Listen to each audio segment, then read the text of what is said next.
happening, guys? I'm here to tell you about a great new premium offering we have from our bets guy, Keg. He has been crushing it so much with his live betting streams that we decided to spin off his Keg Cats into a premium feature. The first 5 shows, we were profitable all 5 shows. The show was up like 15 units about, and, I crush. Subscribe today for just $10 a week and gain access to all of Keg's live betting streams covering tons of sports, including the NFL playoffs, MMA betting every week, PGA, March Madness, the NBA, and NASCAR. Last season, Keg and the crew crushed in NASCAR with cashes in over 30 races for well over 130 units of live profit. Put it on the boy for your boy Keg to get Blaney home at 14-1. Put it on the board for your guy Keg to get that Larson top 5 plus 105 home. Let's go! Learn how to live bet and tail Keg and his crew with this amazing subscription offering. Also included is access into an exclusive Discord channel reserved for Keg's subscribers. Last reminder that it's only $10 a week, so get on board today with Keg and keep running pure.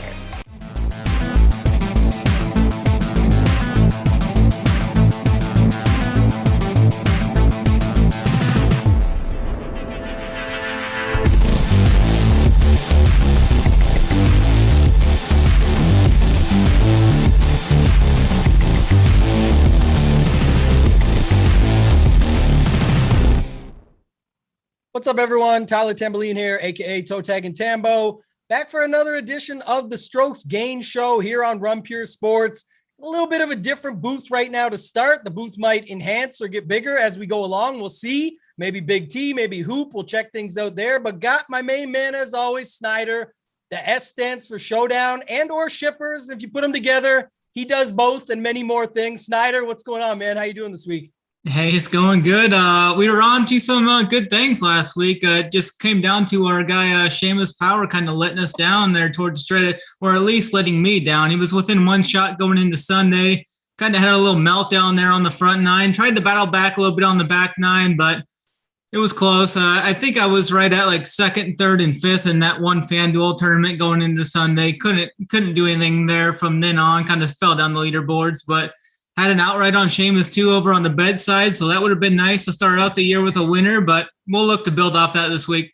Yeah, mine was the similar thing, but it was with Svensson. I had him at the 160-1, talked about it on the Fantasy Golf Degenerates, talked about it on our show last week here on this very channel, and then on top of it, had him in the top lineup that I had in the $15, ended up fizzling out, finished just inside the top 50, but it could have been a lot better Sunday. Bring in my other guy, though. Uncle T is not with us this week. He's got a sore throat. He's probably out there somewhere winding it up with a hot toddy, getting it ready for next week. But everyone loves to see AP back in the booth. AP stands for always profitable. He's going to bring some winners. AP, my man, how you doing this week? Good to be back with you. Always profitable. I like that, man. It's good. I feel good. Ready to talk some golf winners with my 2 guys here. Coming off a fun week with a Chiefs win. It wasn't good for me golf-wise, but I feel good about the Farmers, Torrey Pines, a place I know really well. So it's bounce back week for me, but I know like RPS, the community still had a really good week. So yeah, I'm excited to break it down with you guys. Yeah, Hoop went off, Big T went off, a bunch of members. I joked earlier, it's not a joke though. Snyder just posting those playbooks for the showdown. Everybody was shipping round 1, 2, 3, saw all the screenshots come out in the Discord. You guys aren't a part of Run Pure Sports yet. You definitely want to get over there. Now's the time. This show is free every week. We do have the early start tomorrow. We've been doing this show for a little while now.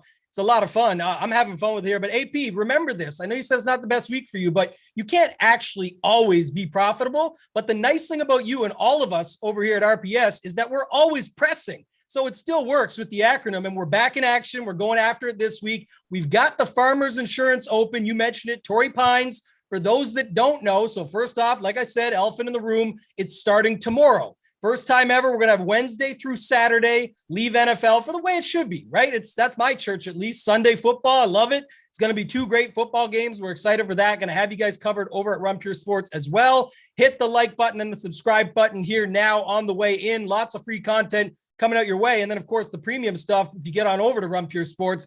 But then the setup, right? We've got the North Course and the South Course. Each guy plays around at each over the first 2 days. And then we get back to your normal top 65 in cuts. The weekend is played on the South course. Snyder, I'm going to kick it to you. Talk a little bit about these courses, because that's sort of the thing going into it. And then, of course, back to your specialty and showdown, it's going to matter, right? For those first 2 rounds, the North course playing quite a bit easier over the past few years. Of course, last year, the U.S. Open was here, different story altogether. They only play the South course. The setup's a little bit different, but talk to us about these courses, my man. Yeah, happy to be back here at Torrey Pines. I love this course. I love this West Coast swing, so I'm excited for these next few weeks here.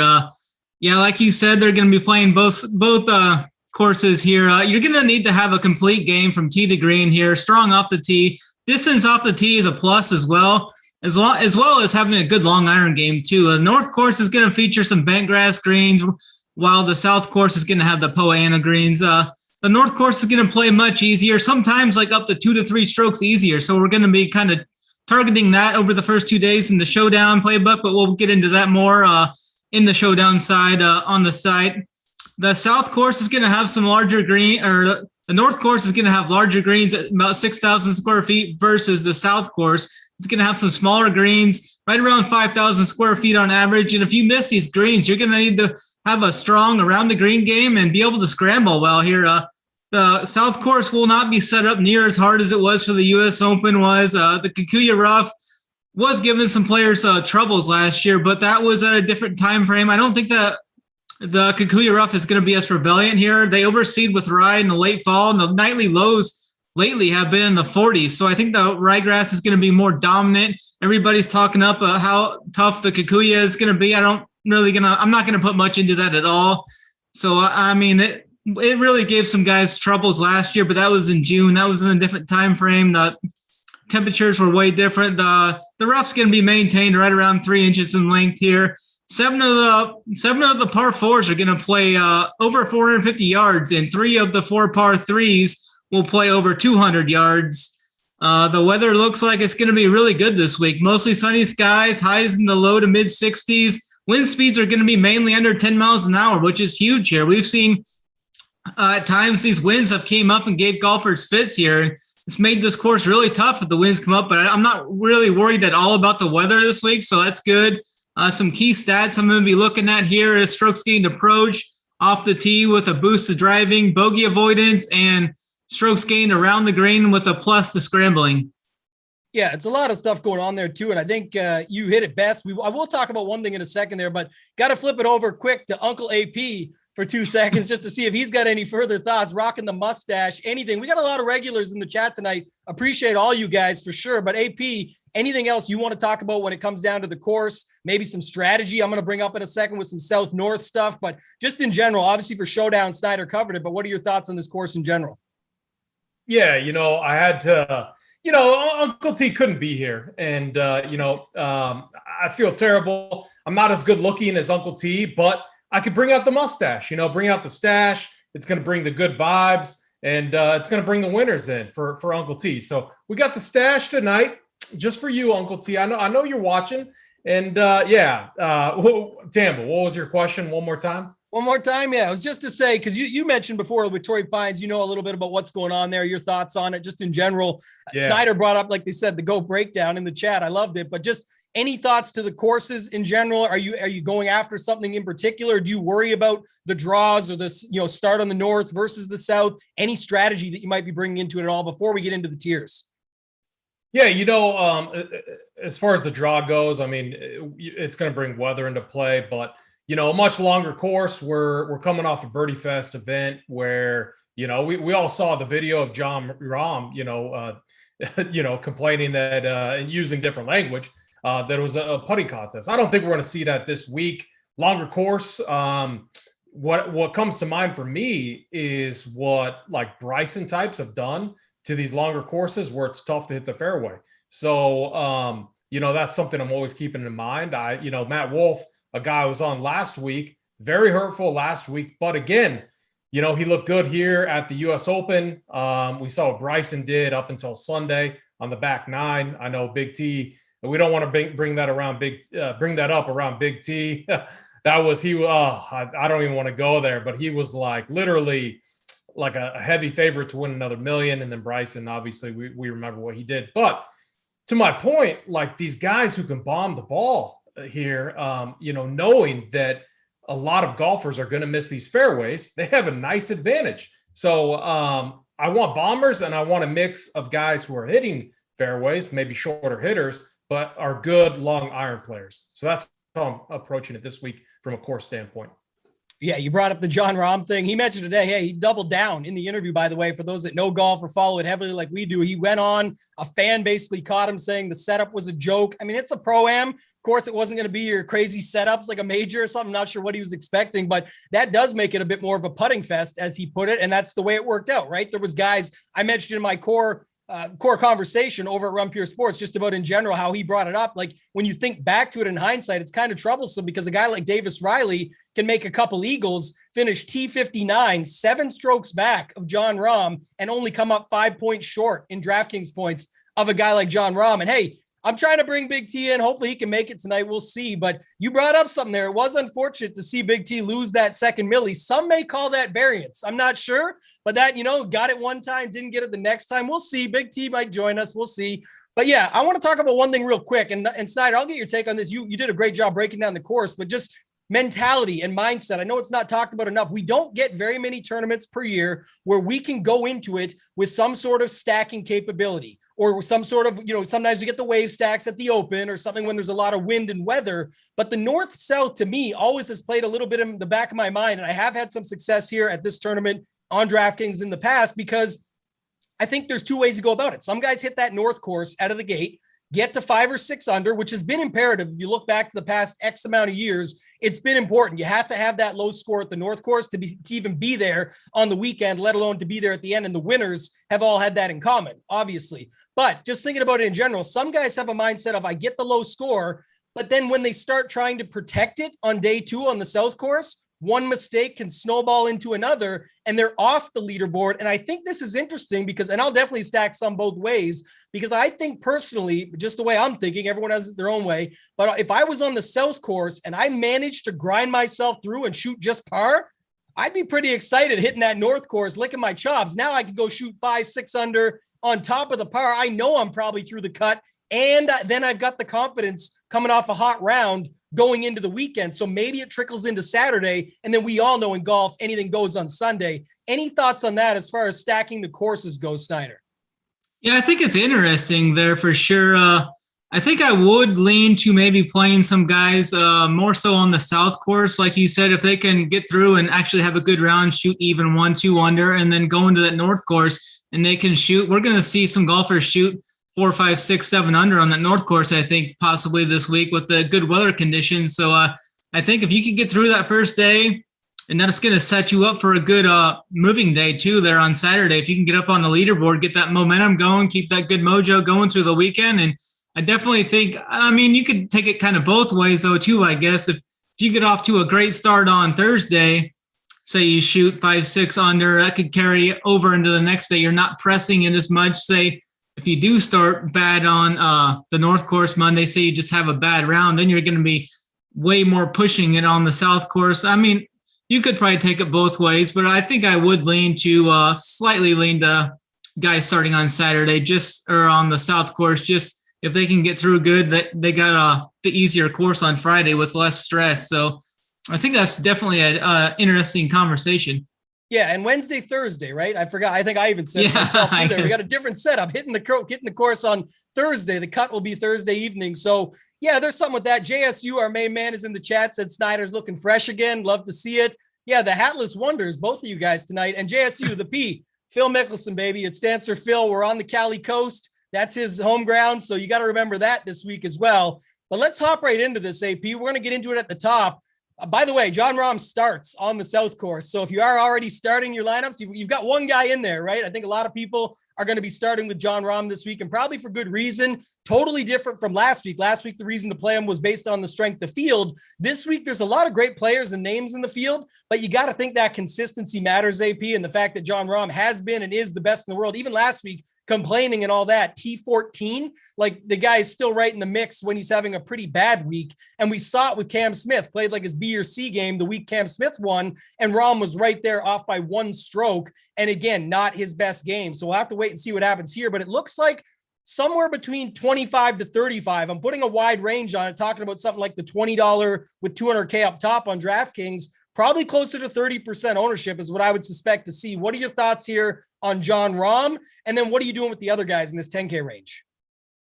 Yeah, I think it's going to depend on what contest you're in. The higher up you go in stakes, the higher Jon Rahm is going to be. But in something like that $20 multi-entry tournament where you can play 150, what I see happening is you're going to have guys that want a little JT, maybe a little of Hideki, maybe a little of DJ. Xander, very good play. Berger, very good play.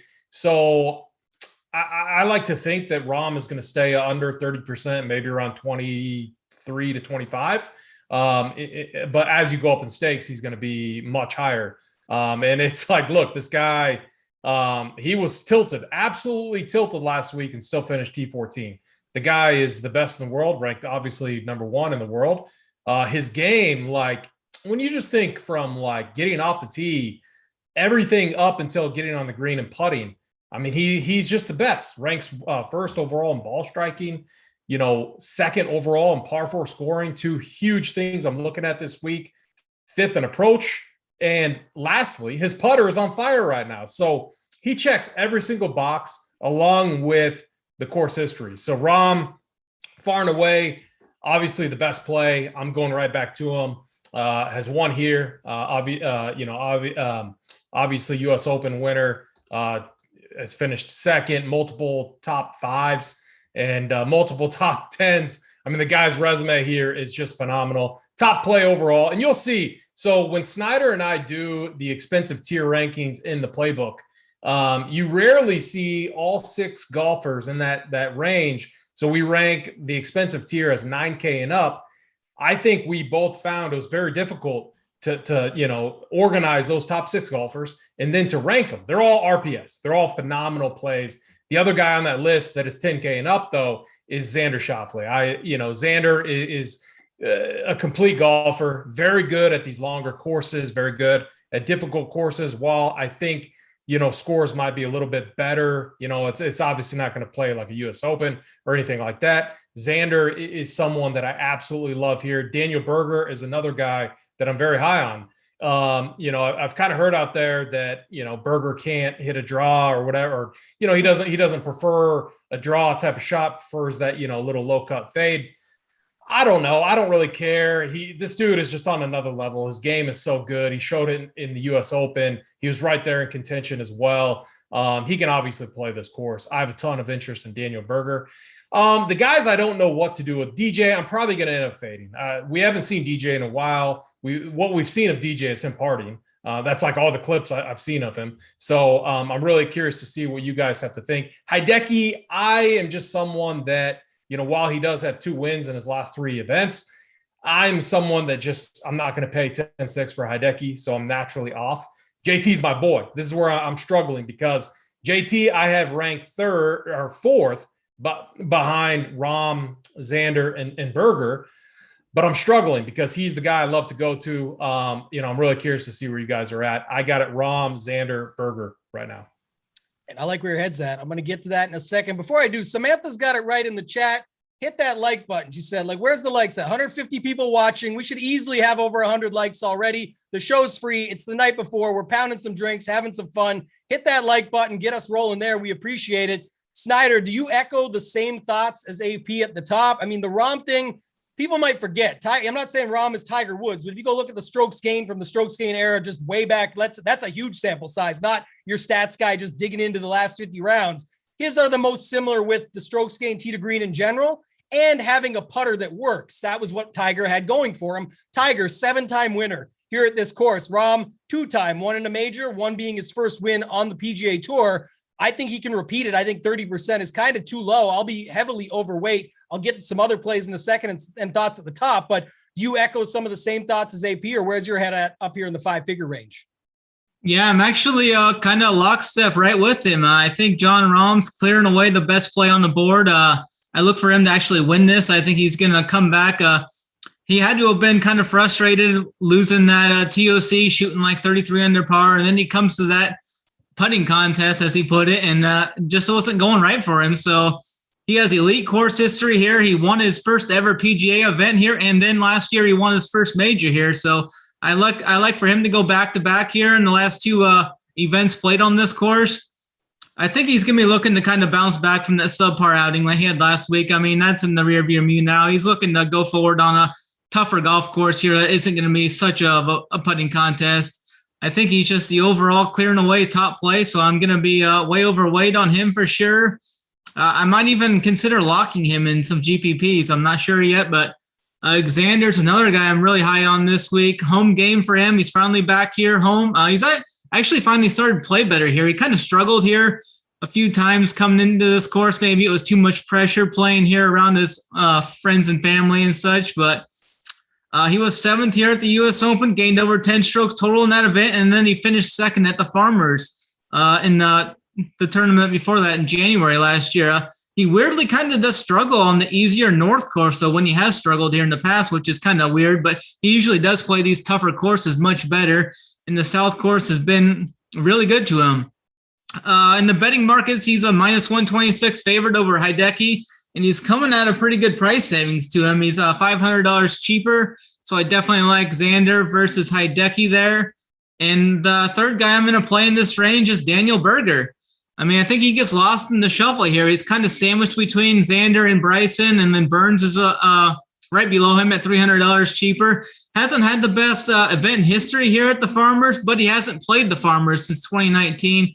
And I think his game is much, much better over those last 2 years. And he did finish 7th at the U.S. Open last year here. So that's another guy I'm looking to get on here this week. I'm going to be overweight on all three of these guys. I'm going to try and somehow get overweight on all three of these guys. I think Rahm's going to be right around 25%. And then I think Xander's going to be maybe like 15 to 17% or so. I think Berger's going to be easy to get overweight on because I think he's going to come in like maybe 7 to 9% ownership, which will be easy in that fact. So just the main three guys, I would rank them Rahm, Xander, and Berger as well.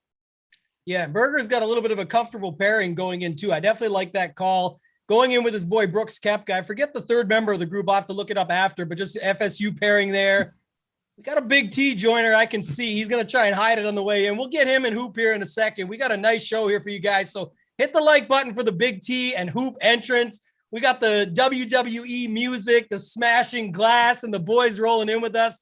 Love to see that. We'll bring them in here in a second. But one thing I'll say on the Berger factor, I mean, just at Sentry, just recently here, it was a 66, 66, 66, and a 67. Much easier course, don't get me wrong, but that's the other side of it. Just when it was back at the U.S. Open, he was T7. He's like 10% owned this week. And if people are going to play DJ instead at that number and other stuff, for me, it's Rahm, then Xander. But I don't hate if you have a little bit of Berger. The other point I would make before we bring these guys in, all the GOATs, hit that like button, 100 likes plus, let's go, is that the thought process of using one or the other, I don't think, personally, it's my opinion, but I don't think it's the same as last week where we're going Rahm, Cantlay, and going down last week. I don't think we need to go Rahm, Xander, and then look for those guys. Because one point I will make, much tougher setup still, much tougher course. And a lot of these Korn Ferry Tour guys that we've been loving and playing a bunch of, yes, some of them are still underpriced. There's still values. We're going to like some of them. But I will say this is their first real test. They've been playing Swing Season, Birdie Fest, Eagle Fest, all of these factors, and I just don't think it's going to be the same. So let's stop it there. While I do these intros, hit that like button. I'm going to tell you a million times tonight. Get your burners, get your kids' tablets, call your wives, call your parents. I don't care what you got to do. Hit that like button. First, we'll bring in Hoop, because Hoop is a GOAT. I love Hoop, not just because he writes my paychecks, because he ships every week. 100K the first week golf came back for real. Last week got bit a little bit by the variance, but still second for $40,000 and just shipping nonstop. Hoop, how you doing this evening, my friend? Yeah, I wish I could be a little more disappointed about the second place finish last week for 40, but the guy dusted me by like 70. It was incredible. Like the dude had like the stone nuts in first place. It was like first, second, third, and I think fourth place guy. So yeah, I didn't have much of a chance to get to the top, but hey, I mean, just the golf has been going well. I feel like I had a real good read on it, and looking forward to breaking this down with you guys. And AP, that mustache is phenomenal. I haven't Uncle seen it in a while. AP could join us tonight. Uncle AP. In honor of Uncle T, we had to pull out the stash. So here we are, boys. Absolutely love it. Yeah, I'm excited you guys got here when you did, because we still haven't rounded out the top range. It's obviously going to be a longer show, so grab your drinks, tune in, have some fun with us. This is the show to be at every single week. I know it was almost like that was a coordinated effort, but that was just random that me and Big T both hopped on at literally the exact same time. No coordination there. That was hand-holding moment right there. I love it. Generation X, like I said, the boys just came in. It was straight out of the WWE. But bringing my other guy, it's the man, the myth, the legend, needs no introduction, but he knows I'm going to give him one anyway. Ladies and gentlemen, we have got the 2021 Players Championship Draftkings Millie Maker winner. We have got 1/3 of the starring cast of the Draftkings miniseries Chasing the Goat, featuring Osmo and Whistles Go Woo. We got him here with us, the man who calls giblets just because he can. We've got Anthony Niehaus, a.k.a. Tony Niehaus, a.k.a. Big T 44. That's a few variants of your name, Big T, not to be confused with variants. But how are you doing this evening, my friend? I mean, that might be the best intro I've ever heard of me. I don't even know how to respond. Did you practice that in the mirror this morning? Buddy, you know I'm a professional. Of course I got that down pat, and I executed to a T. So you did execute well. That's what I'm talking about. I just was wondering. Big T likes himself a good stroking, and I mean that's that right there takes it to a whole new level. It got me excited. I'm not gonna lie. It did feel like a good stroking. I can't even deny it. The only thing I forgot was Senor Tres, but we'll bring that in another time when you ship the giblets again this weekend, and we can get that, what's that thing called again that we love so much? The Cameo. Our boy, Russ Hanneman. Get that thing rolling again like always. We love Best that thing Mangone's ever done is that Cameo. That thing is sweet. Yeah, I love that. Needed the intro for these boys. What is this mustache all about? Is that like actual hair or is that like a fake? It's the glasses on Zoom that we had. I knew that I was going to be replacing Uncle T tonight, so I took. Where the hell is Uncle T? I'm over. My father's over here. His brother. He said Uncle T's just sitting at home watching. Like is he avoiding you guys? He knew you were coming in. He wanted to see what you had to say. He's been having tough ride with the variants, and he needs the hoop and Big T plays. The variants is getting him these last couple weeks. It's been tough, man. It's tough out in these streets. But Hoopster, let's go back to you for a second here. We were just breaking down Hoop's got a highlighter in his hand. That has to mean winners. He's waiting. Yeah, my sheet. That's what hey, you know me. Hey, that's one area where me and Big T are similar. We're pencil and paper type fellows. Like I got my tea times right here. Oh yeah. I got my notepad handy for when AP gives the cheap winner at the end. Like highlighter, pen, ready to roll, baby. You just need your Puma hat with me and Tambo, and we're good. When I go tuck the kids in for bed here in a few, I'll switch hats and we'll be ready to roll. Oh, Uncle T said no voice. I lost it last night on the air. Phil Collins. The funny thing is, my dad just texted me and said Uncle T's got no voice. I didn't see it before I said that. Oh, that's okay. That's okay. He'll be back. Hoopster, let's go to you. It's going to be tough. We got a 5-man booth, but it'll be the most fun we've ever had that you guys have been a part of all season. So I love to see it. Great first tournament, really, for the first 2-day cut and a Wednesday to Saturday, the way it should be with those football games that we got on Sunday. So Hoopster, we talked the top range. We talked John Rahm. Is 30% enough? Why or why not? And then what else are you doing up here in this range? If you don't use John Rahm for whatever reason, what would be your go-to strategy thereafter? Yeah, I mean, so John Rahm, I mean, we've been talking about it for a while. I mean, dating back to, before the swing season, when he's just at the point for me personally, where not only is he the best golfer in the world, I personally have him in like a tier of his own. Like, I think he's better than number 2, whoever you think that is, better than number 3, number 4, number 5 by a pretty wide margin. So when I look at this and see that he's 11-2, only $300 more than Justin Thomas, only $600 more than Matsuyama, $900 more than Dustin Johnson, to me, this is just a price tag that is just poor. He should be like, to me, 12K at least in this field. So 30%, if that's what he's coming in. I've seen some places like saying 20-some%. That's wild to me. Like, I'll be far, far above that. And the thing that I like even more, I don't like many guys in this 10K range. So I'll just be loading up on Rom and mostly forgetting about this 10K range, with the exception of Xander. I think Xander has a good week here. I know rough start, when he first started playing here, didn't have the best results. Finally got it together last week. Grew up in this, or last time at the Scores, grew up in this area. I think he plays well this week. So just like Rom and Xander, and really fading the rest. I know Berger is a guy that a lot of people are on. I'm not doing 10K Berger. Like, I love Daniel Berger. I think he's a great golfer, but like for 10K, like I'm not going there. So really up top for me, it's just Rom and Xander, and I feel pretty good about it. Yeah, I like what you said there. One thing is, if he was 3,000 more than JT, maybe there'd be some consideration, but it's 300 more. And I love JT as much as the next guy, but man, that's tough to not just click the Rom button for there. Big T, what are your thoughts here on this upper range? Yeah, the funny thing about me and Hoop coming in at the same time, like the tag team champions, like back at the cornhole pits too. Speaking of Uncle T, I mean, that's the last time Uncle T was sad about that night. But it's getting close to round 2. We're right around the corner. Yeah, it's coming soon for sure. Getting the details in place for that here soon for sure. Yeah, what I was going to say, though, coming in together is we have a lot of the same takes in golf, which is one of the few sports where cash and tournaments kind of align for us a little bit. And one of the things I think we both do that is good is we just don't play a lot of these guys up here. I know the chat earlier, the Run Pure chat Discord, a lot of stroking going on for Dustin Johnson at 25-1, 22-1. People were excited, and I just don't see it. He hasn't been playing golf. There was even some article posted in there, all this stuff, and I just don't see it. Like, if he beats me, I'm okay with it. He's just not. It's not enough discount. He should be like 9K, not 10-3. Either that or Rom should be more, like you guys said. If Rom was 13K or something, which he's never going to be, but if he was, it would be more of a question. But I mean, he's just not that much more. Hideki, I could never play him. He has been kicking my ass though all year. He's been better than I faded him a bunch, and he's been good a few times. So I don't know. I can't play him. Can't play DJ. Can't play Berger at 10K. Berger's great at finishing like 12th. He might finish 12th again. I don't really want that though at 10K. So yeah, for me, it's just Rom and Xander, and maybe I like Xander.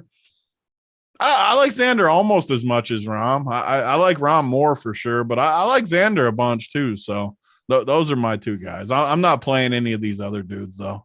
Yeah, AP, I'm going to come to you in a minute on this 9K range. I want to ask Big T one more quick question, though. Would you play Rom and Xander together? I mean, how much does that leave me? I haven't built any teams yet, obviously. How much like salary?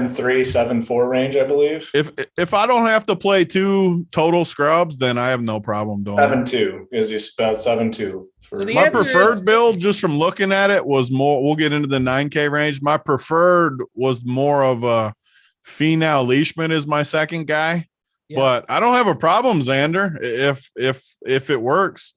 Let me explain something to you. The answer is you can, because Hoop had the exact dollar per player after the fact, meaning he's already built out some of these. The answer is that you can play those two together.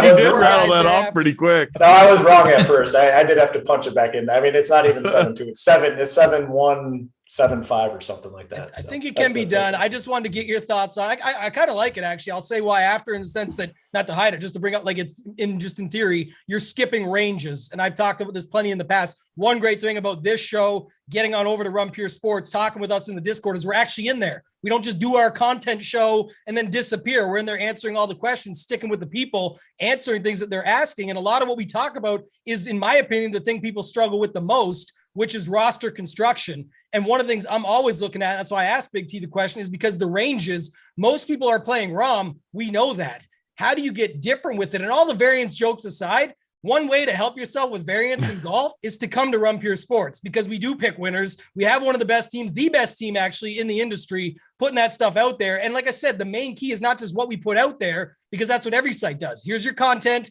sign off, see you later. we get in there, we talk to you about it, we start going back and forth, and the members do a lot of the great work as well. The community is incredible that goes back and forth, ask some of the hard-hitting questions that get these answers out of us. Like Big T always says, you can find his team every week if you get in there and dig enough and just listen to the shows and follow through. So that's why I asked that question. I think it's important for a week like this when everyone is playing Rom. How do you get different with him? And I kind of like a Rom Xander start where you skip all these 9, 8s and high 7s and force yourself into 1 or 2 guys at the bottom. But one AP, of the things it does, Tambo, not to interrupt because you're doing a good thing, is I do this a ton. I know Hoop does it a ton too, where even if you have a guy that misses a cut on a team like this, your floor is just so massive having these 2 guys that I shouldn't say are never going to miss a cut because, I mean, here and there, who knows what will happen. But for the most part, you got like top 10 floor upside with these guys, where even last week, Rom and Cantlay both sucked really for their expectations. And it was still just a printer because their floor, they both, if you play them on a ton of teams, they make the cut, they get all the rain. Last week was only a one round difference too. But most weeks you're getting a 2-round difference with 2 of the best guys in the world. People always think you need to, if you play Rom, I need top 3. No, you don't. You can, if he finishes 10th, I promise you're fine. You might not win the massive field tournament, but you're going to be fine overall. You got a good chance to make money if he finishes 10th. Yeah, and that, just to add on to that argument a little bit, which I'm with you. I cannot stand that when someone says, "Oh, if you play Rom, he has to finish in the top 3."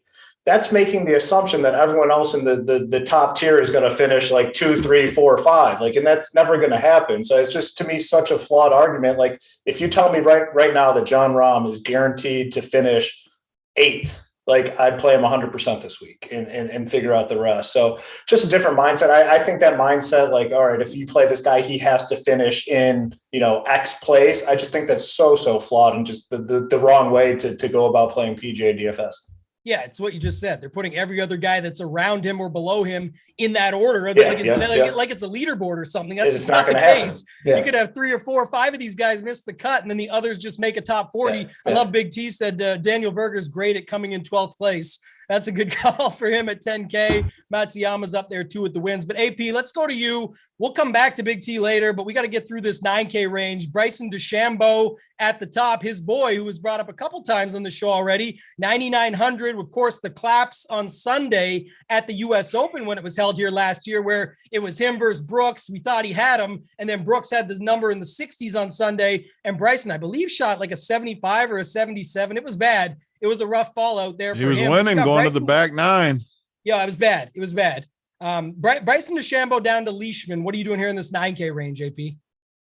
Yeah, 9K range, obviously very interesting. I think there's 2 clear guys that we can just eliminate from our lineups. One is Jordan Spieth. Like, I'm not playing Spieth here.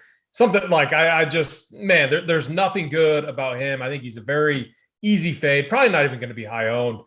Brooks Koepka, just the other guy. He just, I mean, if it's not a major, I'm not really looking at him. Like, I just don't think he cares at all. But then after that, it gets kind of tough. You can make a case for any of these guys. Bryson, like we talked about, Tambo, at the start of the show, just the power, the distance that he has. We've seen on these courses where we have tight fairways, where the bomb and gouge approach, where him and Matt Wolf kind of what they take, it works here. And we saw it at the U.S. Open, obviously, up until that final day. So I got some interest in Bryson. Sam Burns, he was looking very good here last year. He's actually made the cut here 3 times in a row. His game is just on completely another level right now. And, he was right there on Sunday last year in 21. The price is up there. I think he's going to be somewhat low owned, but I have a little bit of interest. Scotty Scheffler might be the guy I end up off because we can't play everyone. Tony Finau, Mark Leishman, just like Big T was saying, tons of interest in those guys. Tony Finau, the course history here, is just phenomenal. T2, T6, T13, T6, T4. The guy loves this place. It just doesn't even matter with him. I mean, that type of course history, obviously the guy knows this place, is playing plays very well here. I'm going to go there. Not 9.1K. I think that's a steal for him. The same could be said for Mark Leishman, who won here in 2020. So tons of interest in those guys. Willie Zalatoris, The guy looked good last week. T6, good ball striker. Played here good last year. T7. So, I mean, we have a lot of tough decisions in this range. I don't have all of my decisions made yet. That's what we do on the show. We figure things out. We dial in our ownership because we can't play all of these guys. I have to make at least like 2 cuts, especially since I like Rom. I like Xander. Like you guys said, probably fade some of those other guys. But Bryson, Burns, I'll probably cut Scheffler. And then it's, Willie Z, Finau, Leishman. It's like I want to cut one of those guys. It'll probably be Willie Z, but I honestly don't know if I feel too good about that, to be honest, with how he's playing right now. So for me in this range right now as it stands, Finau, Leishman, and then, Bryson are the guys that I like. Okay. Yeah. I'll go through some stuff after I bring it back. Snyder, let's get your thoughts here on this 9K range. Yeah, I think I'm going to be a little more contrarian than everybody in this price range. I usually don't like playing BK outside of majors, but I am a little interested in him this week. He finished 4th at the U.S. Open here, gained over 11 strokes total. I kind of look for him to be a little more motivated this year, too, in these higher caliber players and these events with those type of players in them. Kind of took some heat for his poor finish to end 2021, and I like him to come out with a bang here early in the year, like we saw last year. He won the Waste Management Open early in the year. Nobody's going to be playing him at this price tag either. Everybody's going to be going to Bryson or the guys right under him, which are all fine plays. I think Brooks will be coming in, maybe 5%. You can get out like 15% of him, be 3x the field. And I mean, he's always got winning upside every time he tees it up. I mean, he's just as good as about anybody above him too, like all the way up to Rahm. I think he's got the same upside as any of those guys. Just depends if he has the motivation and whatnot. I like Scotty's off the tee play. I think we're just gonna let him go ahead and say that. The comparison Big to T can hop in anytime. I know he's smiling as soon as he said the name. Jeez, that was. I didn't even hear what he was saying. I love you. I love that sexy new haircut, but man, we can't let that fly on this show, man. He's got more majors than comparing to? Brooks to Rahm. He's got just as much upside. I mean, he's got more majors. This isn't the U.S. Open, freaking Snyder. Same course, but yeah. Yeah, but it's same course, but not the U.S. Open.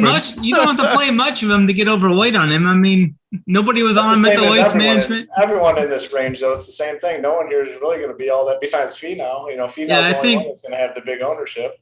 Yeah, I don't mind going to Scheffler. He finished 7th at the U.S. Open, a couple of top 5s to finish the year. Did shoot 5 under in his final round at PGA West, so he could be carrying some of that good mojo over. Zalatoris and Finau, I think these guys are both going to be approaching Finau's going to be maybe the second highest owned guy. I mean, his ownership's creeping up towards the same as Rahm's, but I think both of these guys are great plays. Finau's a great cash option. I think he's going to be the second highest owned guy in the field. I'm not sure if I'm going to play him in GPPs just to kind of get off of that.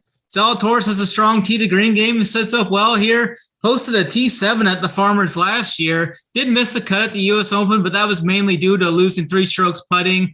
Finau is a minus 125 favorite in this matchup in the betting markets, so I think Finau's probably the way to go. I do like Mark Leishman, though, under him. I think Leishman's going to come in at quite less ownership here. I think he's almost got just as good upside. I mean, he's been playing well to start the year.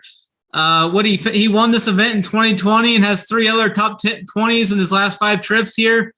Started out 2021 really good. Played better than Finau at the TOC, getting 10th. The Finau's 19th. I think people are going to kind of shy away from Leishman priced up here at the 9K range, where we don't normally see him priced up here in these type of fields. So for me, I'm going to be on Leishman the most in tournaments, and I'm going to have some of Brooks, and I'm going to probably have some of Scheffler. Not sure what I'm going to do with Willie Z and Finau yet in tournaments. Okay, we're going to go to you in a second, Hoop. The chat's right? How do we not have 187 likes on 187 watching? Nadesify, call your grandmother, get her up out of bed, hit the tablet, hit the like button. Let's go, Hoop. Nikhil Alexander Walker's going off. The chat wants you to know that, but what's going on here in this range for you? You talked about the Brooks Koepka thing. One thing I'll throw to you, though, as I do get you to go through this range, a couple weeks ago, we had Sung Jae Im getting all this ownership, and right above him was what ended up being an under-owned winner in Hideki Matsuyama, a green jacket winner, a guy that had sort of tamed the beast from winning that major. Not to say that's the same thing here, but you've got Burns and Scheffler who are these great golfers. We know this, complete talents that people want to play, but I'm not sticking up for Snyder. I'm not in on Brooks. I bet him at the 40-1 number. I got him 35. Everyone has him 40, but just to say it, the guy does have a much higher winning caliber than the names that people are wanting to plug in around him. That's where the curiosity comes in. But what are you doing in this range, and what are your thoughts on that in general?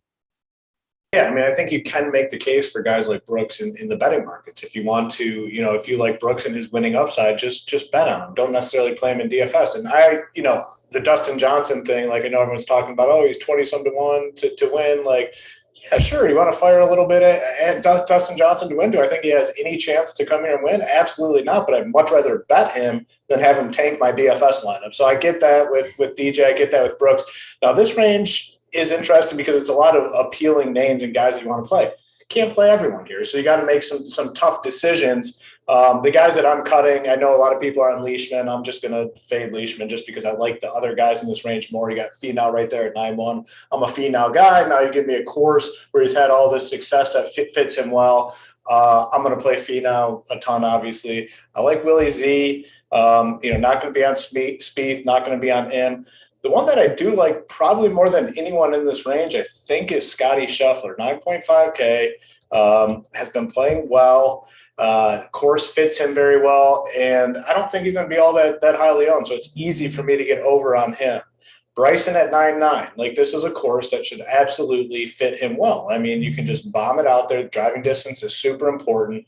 It's the same thing with him, man. Those short irons. If he could ever just hit a short iron accurately on a consistent basis, he could dust almost any field, any event. He is just so piss poor with those short irons. It's just sad to see. His around the green has been a little rough, but I don't think we're going to have high ownership on him. So it's easy to get over the field on a guy like Bryson. I'm seeing 8 to 10%. You play 15, you have a chance to be like double the field on a guy like Bryson, that if everything goes right, we've seen it. He can come out and just dust the entire field. So I want to be on Bryson. Sam Burns at 9.7. It's an uncomfortable price tag, but man, this guy looks like he's making that leap to the next level. Looks like he is going to be in this top tier of golfers moving forward. So I want some Burns for sure. Scheffler, like I said, I'm in on Zalatoris and Finau. Not playing Jordan Spieth, not playing M, not playing Leishman, not playing Koepka. It's a range, though, where you're going to look at these guys and you want to play them all, but you just can't do it. You got to make some tough decisions here. Yeah, and I know the name hoop goes with basketball, but that was kind of like volleyball, a little bit of a nice volley there for me to spike it. You couldn't have set me up better. I personally love everything you just said, especially the Bryson comment. I've really been coming around on this, and I've had good history with Bryson when I like him and get it right. And one thing I'll say here is one thing I disagree with, not just with like what you said in general or AP mentioned earlier, the bomb and gouge. I don't think this is a bomb and gouge personally, because I think you need too many others. You need your whole game, right? You need your complete game to be able to come in here. But people said this about Bryson. If you remember, go back to the API and people will just remember the NFT pose after he hit that drive, he shipped the thing. That is not an easy course to win on. That you need every skill set, every tool that you've got in the bag to be able to make that tournament work. And I think this is the very same thing. And what you said there was perfect, where I actually think he's the Matsuyama over the M. And I know Burns is there and it's an uncomfortable tag, and you could play him, you could play Scheffler, you can play these guys. But I think if you talk about talent and wins and a major of his own and Bryson in general, I think Bryson is the guy to play here at 9,900. I think if you're playing him, again, you can play him with Rahm. We know the money works out if it works out for Xander, but you could also just play him and stack up a completely different lineup and hope that it's the week that he shows up. And I'm glad you tossed it to me that way, because I was going to send Big T an inappropriate Discord question of who has the smaller peen between Sungjae Im and Will Zalatoris. But I would honestly rather hear his answer for what he thinks about Bryson this week and then the rest of the range. You can answer that question too, by the way, if you want. That was asked in our Discord if you guys want to know what's popping over there. Yeah, I mean, they both probably have fairly small wings. So, okay. Yeah, I mean, I can't imagine either one of them's very blessed. Willie Z's super skinny. No way he's got a hosel. And I mean, Sungjae, that's just a given. I mean, that's Sungjae Slim, they might call him. Yeah, I mean, that's the lock of the tour is that he is not blessed down there. But I don't know. So this will be the hot take from me because everyone just assumes I'm on Bryson always. I'm not going to be on him this week for the first time in a long time. I'm worried about his wrist, and no one's talking about his wrist. I'm worried about his wrist just from him withdrawing, seeing some of his YouTubes where he was talking about getting his wrist worked on. Maybe it affected his practice leading up to this. He's a big range guy, like everyone knows, always working hard. I'm a little worried about the wrist and the price. I just don't need to play him. I don't feel that good about him to where I need to play him. So I'm going to be off for that. Maybe I won't totally fade because it'll kill me if he wins and I don't have any of. Maybe I'll do what Hoop said. Maybe I'll take the way out and play like 10% Bryson and just in case. I'm cutting you off to say you have to because not just I'm your going boy, to. but think about it. If people are going to play Dustin Johnson or Brooks Koepka, well, I would still play. I'd play Bryson over those two for sure. 5 still. from each. You're not going to play 5% of them, so just put the two together and play Bryson. Like on like my main teams and stuff, I'm playing 3 teams again, 3 big teams to go with my 150. Like I can't play them on those just because I like Finau and Leishman way more. I can't do. I like Xander way more. Xander's only 200 more. That's kind of my issue with Bryson. I think Xander is way better play than Bryson is kind of my issue. So wins at a much lower clip and has no majors. But yes, you're right. But this isn't a major week, and it's his home court. I think Xander is. Yeah, I think Xander's a way better play than my boy Bryson this week. It hurts me to say it, and you're right. I'm not going to fade him because it'll kill me if he wins and I don't have him. So I'll take the easy way out. I'll play 10% Bryson just because, just out of respect for what he's done in the past. I don't like him though. I want to be clear about that. At this point, I don't think you can lose. Yeah, no, I can't fade him. You're right about that. I can't fade him. I will say for sure that I don't like him this week though. Just to be clear about that. The only guys I like in this range, I mean, I am definitely not playing Sammy Burns. I know I put him in the same bracket as Berger where they're too expensive for me. I think they're overpriced. Brooks Koepka, I'm never playing him outside of a major. Scotty, he's not been hotty lately. Not playing him. Jordan Spieth, definitely not. Sungjae, definitely not. Willie Z's too skinny. Finau and Leishman, those are my 2 guys. So I got Rahm up top, Xander, and then Finau and Leishman. Those are my only 4 above 9K. Well, now 10% Bryson too. Yeah, you got to add that in. I'm glad you made the disclaimer there, but I like Bryson. I talked about it enough. I like Bryson. I like a little Scotty.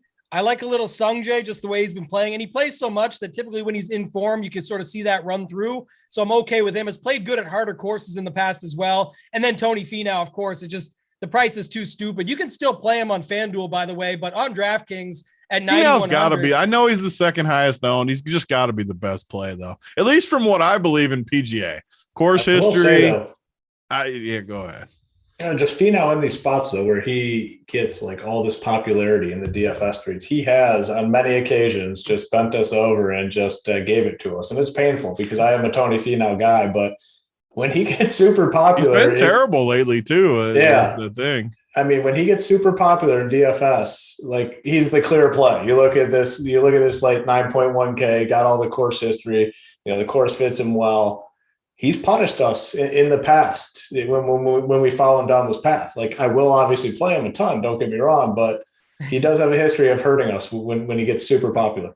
But not at this course, Not at this course. That's not correct. Punished us here yet. Not here yet, we say. But I'm with you. I agree. It's tough, right? But listen, I think what will make it easier, and AP, I'll go to you here. He has been terrible, though. Man, he's keep been the bad. circle rolling. But this 8K range makes it a little tougher, right? When you get into this 8K range, I feel like you really got to sell yourself on some of these guys. At least for me, I know you could make a case for anybody. That's what PGA DFS is. Narrative Street, get the man going, sign up. But it's like you can make a story for them all, but is there really any plays in here? It's a smaller 8K range than usual, AP. We got Taylor Gooch all the way down to Ryan Palmer. What are your thoughts here?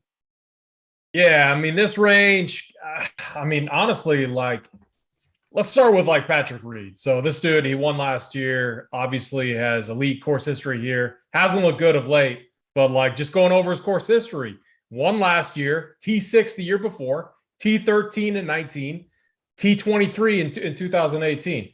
And the course just like, I'm not a Patrick Reed guy. who posted it in the Discord last week. Like I always have him on my fade list. I can't do it here just because the smaller greens, around the green game comes into play, making longer putts, getting lucky. It's just a course that sets up good for Patrick Reed. I don't know what I'm going to do with him yet. I want to fade him just because I don't like him, and I probably will fade him. I do think he's in play. Taylor Gooch, he has a T3 here in 2019. Obviously, he just won the RSM Classic. I think he's a good golfer. I think this is a prime Snyder. What do you call it? Flop lag? Yeah, flop lag spot. Missed the cut last week at the Amex. I think it's that's going to lower his ownership. But I think Taylor Gooch is an up and coming, very good golfer that we need to get used to paying a premier price tag for. So interest in him. I'm probably not going to be off. I'm probably not going to be on Corey Connors. Good ball striker. I don't like his around the green game. Just going to be off of him. You got to make some cuts. Max Homa, I got to skip a boy. We'll get back to him though. Max Homa, obviously California kid, always playing him in courses in California, does very well. It's just a thing that we do here. Good course history, T9 and 20, T18 and 21. I'll be on him. Let's go back to Matt Wolff. This guy was hurtful last week, to say the least. I would be what was he? 20 to 22% on last week. He was popular, a workbench play. We saw last year the workbench play. Whenever it flopped big time, it always bounced back the next week. So I got to go back to Matt Wolff. I think he's going to be significantly less owned. I think he's going to be in the 5 to 7% range. Maybe I'm wrong. I don't know if I have a good read on ownership here, but there was very little that looked good about him, but he was hitting the ball a mile. So I'm going to play on just, we're going to have a higher percentage of field missing the fairways here. Matt Wolff, he was, hitting foul balls, as we say last week. I don't know if that's going to be his penal here with everyone else missing the fairway. I'm going to get back on Matt Wolff. I'm not going to go crazy. He's not going to be like my highest owned golfer, but I'm going to be at least 2 to 3 times the field on Matt Wolff just because I know the type of upside that he has. And he has a T21 here in 2020. So I know he has, battling the demons and the mental health stuff. Hopefully that's not going to be a problem or else that would suck. But it is what it is. I'm going to be on him. And then we got Ryan Palmer, another course horse guy. We got Maverick McNeely, which is Snyder. I got to, give you props on this guy. Last year, I think we're often making fun of you for how often that you were on Maverick McNeely. Now this is a dude that I want to play each and every week. He's good. Very good golfer. I think he's going to get some ownership here. Been a very good cut maker. He has there's little that's just wrong with his game. Good ball striker, decent putter, good on par fours, good driver of the ball, and a good cut maker. So I'm going to be on Maverick McNeely at 8.2K. But if I have to sum it up, who I'm going to be over on, probably most confident in Max Homa. And everyone else, I'm less confident in. Yeah, a couple things stood out. One, you being on Matt Wolff. I'm assuming you're on the Chiefs this weekend as well. That's just a standard for you. But no, I get it. Yes, yes, sir. On the Chiefs. I like that. A couple things, just stand out to me. And then Snyder, I'm going to flip it to you. But just the Corey Connors thing, right? Like Hoop, I can't wait till we get to you to talk about it because you mentioned it all last year. People just don't want to play this guy, and now we get the price dip. I think it could be interesting. I will say this, the last time he missed 2 cuts in a row, and he just missed on the number. He actually gained in every category last week at the Amex, but the last time he missed 2 cuts in a row was September of 2020. We're in 2022 right now for those checking their calendars and their watches, but that's an interesting piece. I think it's important here. Like the cut made is so huge, and then being able to play through the weekend, 8,800, I think is a fair price. And then a word of caution. I just pull it up here on Maverick McNeely. Snyder, I know you're a truther. I am as well. I've been on him since the guy was dating Danielle Kang. Like, I love this dude. I think he's a great golfer. A lot of people don't know his story, right? His dad's like a billionaire, been in golf all along, just destroying right now. But I will say this, because this week it looks like quite the high ownership for him, at least in this range. But PGA Championship, Wells Fargo, Honda, the Players, Genesis, and the Farmers last year are the hardest courses he played, and he missed the cut at every single one of them.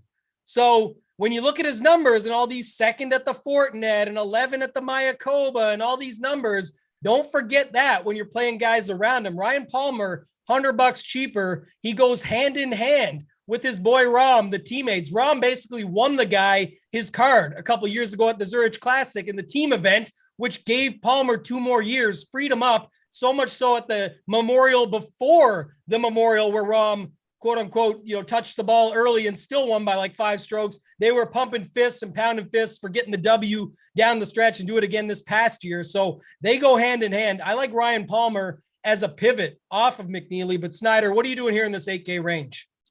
Yeah, I don't know if I'm going to get to Connors. I mean, he's a good ball striker, great off the tee, but he's kind of been struggling with the par 5s and around the green. I think that's going to keep me off of him here this week. I mean, these par 5s are going to play much tougher than a normal par 5, and if he's struggling with those easier ones, I kind of worry about him here on these longer, more difficult par 5s, so I don't think I'm going to get to him.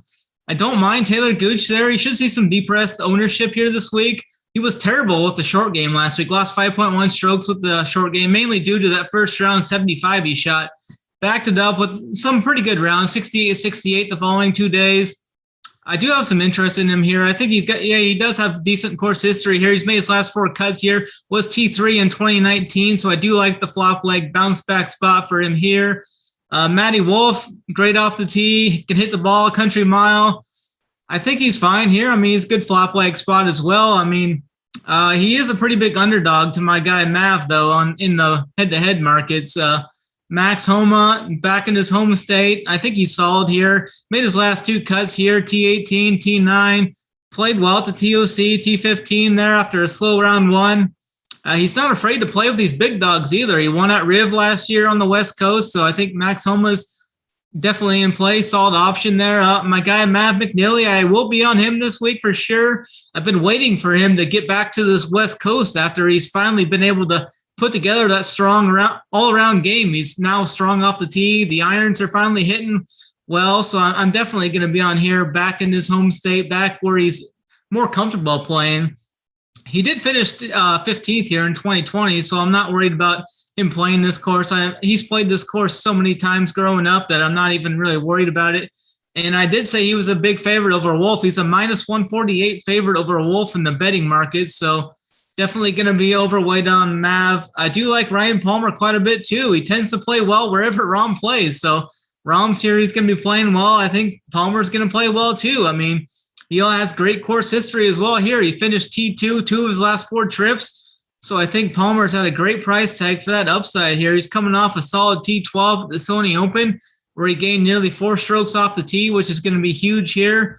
He's a minus 134 favorite over Molinari and he's minus 104 versus Reed too in the betting market. So I'm going to be on Mav, Palmer, and I think I'm going to have some Gooch too. And Homa's going to be in there as well too. So mainly those 4 guys in this range for me. When I think of Taylor Gooch, I think about mustache rides, and Uncle T's alter ego, Yunkle T over here, AP, is talking about giving those things in the chat. So, hey, get on the likes. We're looking for an aggressive number here. We got 210 watching right now. Yeah, I think we're looking for 200 likes. I'll say that. We're trying to get real aggressive, get the matching numbers. So hit that like button. We're going to give winners at the end. We're going to give long shots. We're going to have everything. We still got 2 more full ranges to go through. Hoop, pass it over to you. Big T stepped out. I do want to talk a little bit, just your thoughts on Corey Connors, because I know you liked him quite a bit last year. The price has dipped a little bit, but it's tough, right? 8,800, the range is still stacked. What are you doing with Connors? And then what are you doing with the rest of this range here in the 8Ks? Yeah, Connors honestly is one of my last decisions, like on the slate, like what to do with them. It's just kind of a confusing spot for me. Typically have a pretty good read on Corey Connors, but man, I don't know. I might have to be off of him because I want to be on some of those guys in the 9K range that we talked about. I want to be on Finau, Zalatoris, Scheffler. I want to be on these guys at the lower 8K range that I'll touch on in a minute. So I just don't know how much Connors I can get. The way my lineups are shaping up, kind of how you talked about, how you're like skipping ranges, like this upper 8K range might just be a range that I have to skip the way I'm building my team. So by default, I might have to be out on Corey Connors. Going to be one of my last decisions when I go through making my lineups. Taylor Gooch, been playing a lot of them the last couple of weeks, but the game just appears to be trending in the wrong direction. And I have to make some cuts, fine cutting him. And like I said, the way my lineups are going, I'm not going to be in this range all that much. If you follow me for PGA DFS, you know I never click the Patrick Reed name. It's not going to change this week. 8.7K, fine being off him. Another guy I typically don't click is Matthew Wolf. And after what I saw last week, I feel pretty good not clicking that name again this week, so I'll be off him. This lower 8K range, though, is where the interest starts for me. Max Homa, West Coast kid, like playing on the West Coast. This is a good setup for him, 8.4K. Not a great price tag for him, but I'm going to be on Homa, Bazunho, just not the course for him. I'm fine fading him. I play Mav almost any time. I mean, I got to give credit to Snyder. He kind of got me on this guy last year, rode him for a while. And, yeah, I get it. This is a tougher setup. And, typically we like him at the easier events. But 8.2K, I will say the DraftKings Sportsbook is giving him a lot of credit. I mean, 45-1 or 40-1, I believe it is. I'm going to be on Mav 8.2K, then Ryan Palmer again 8.1K. I think is a great play. So this range is very simple for me. It's Homa, McNeely, and Palmer, and I'm fading the rest and feel pretty good about it, with the exception of Connors. Like I'm probably going to end up being off Connors, and it hurts me a little bit because I think this guy is better than most people think. And like you said, he typically bounces back after a bad week. He was bad last week. Wouldn't be surprised one bit if Corey Connors pops up with like a top 10 here. But the way my lineups are looking, I'm probably going to have to be off of him. So that will be painful if it does happen. Yeah, fair enough. And I get it. Like you said, 8,800 is still steep for him. And that's funny enough. You mentioned that. I just looked up because I bet McNeely. Don't take this the wrong way, anybody out there, because like I said, I just wanted to bring that up because normally McNeely's not getting as much love. Like you said, Snyder, RPS crew, myself, we're all on this guy for a good reason. And he's probably still not owned enough. This guy's 15%. Who cares? 85% of the teams out there aren't even playing the guy. But I just looked it up, and Gav Fitz says 50-1. I don't know if I'm on Bet365 right now, and I'm looking at it, and he's still the same number I bet him at, which is 70-1. And I bet it yesterday. I loved it. I thought that was a stupid number. The fact he's down to 45 on some of those books, that sounds good to me. So I'm definitely excited about that portion. I like him. I like Palmer. I'm a little lighter on Homa, but the reason you play Homa, I'm kind of the way with Homa as Big T was with Bryson earlier. I always like grabbing 10% because the thing is he's boom or bust. He's either up there ready to ship the thing or he just disappears on the second day and misses the cut. So people say, well, that's not good. Well, that's what you want in these large field tournaments. I want the upside if he gets through. And if he doesn't, those lineups were dead anyway. So that's how I feel about him. Connors, I said it in the chat. Someone said Tambo's on the Canadians. He's probably my least favorite Canadian this week. I just wanted to ask Hoop because Hoop brought up some good points over the last season about how people just never wanted to play the guy. And then the Masters came around. He was 6,600 and only 40 guys are even live at that tournament. People are, but he's going to be 20%. All right. Sounds like he should be 50 or 40. And what happened? Crushed. Big T, you're back in the booth. We just ran through the 8K range. I think Hoop brought up some good points about skipping ranges, right? If you go Rom and another guy in the 9K, you skip it.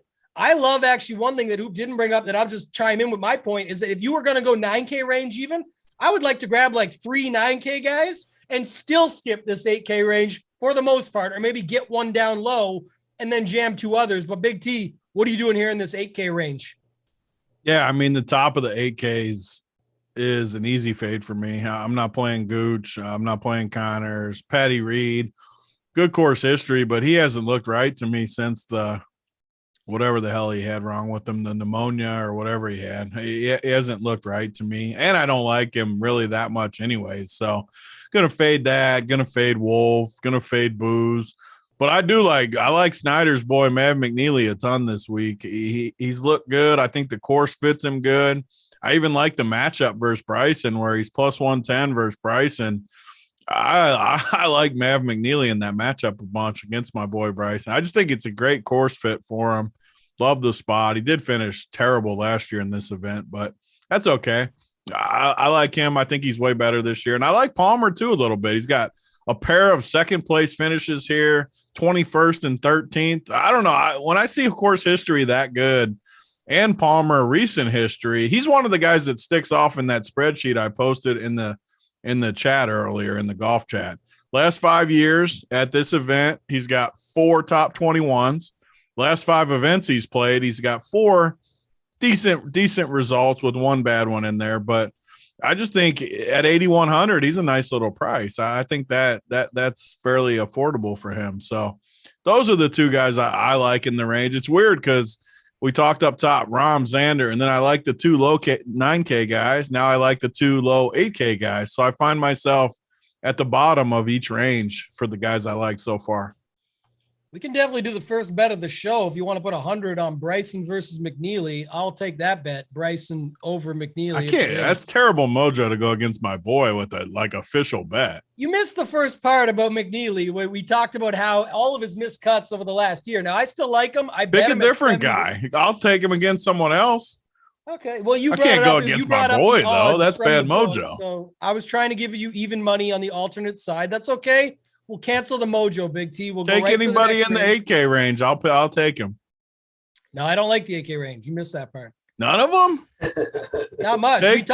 Take skinny ass Willie Z. I'll give you a favorite over him. No, I don't want that guy. Not even Willie Z. That was a gift. We'll roll it out. We'll find something else here. High sevens then. You got to like someone in the high sevens. Mav's just too good. Mav's a great play this week. I can't believe you don't like him.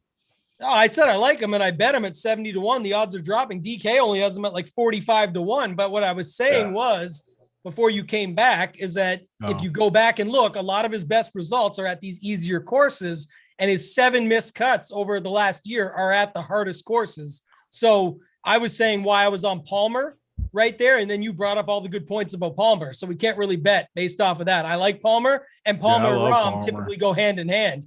So Haggy B, my boy, I met him down at King of the Beach. This guy is dying to make Reed and Homa work this week. I think, everybody here, I don't know, AP, if you've got any other thoughts on Reed and Homa before we go to this 7K range, but talk to me, AP, Reed, Homa, final thoughts, and then go to the 7K range, starting with Keegan Bradley and down. Yeah, as I said, Homa, my boy, always, I'm always going to be interested in him when we're playing in California. Good ball striker, just knows how to compete in these loaded fields. So tons of interest in him. And while I'm tempted to play Patrick Reed just due to course history, I can't do that. I would not feel good about playing Patrick Reed. So I'm going to be off of him.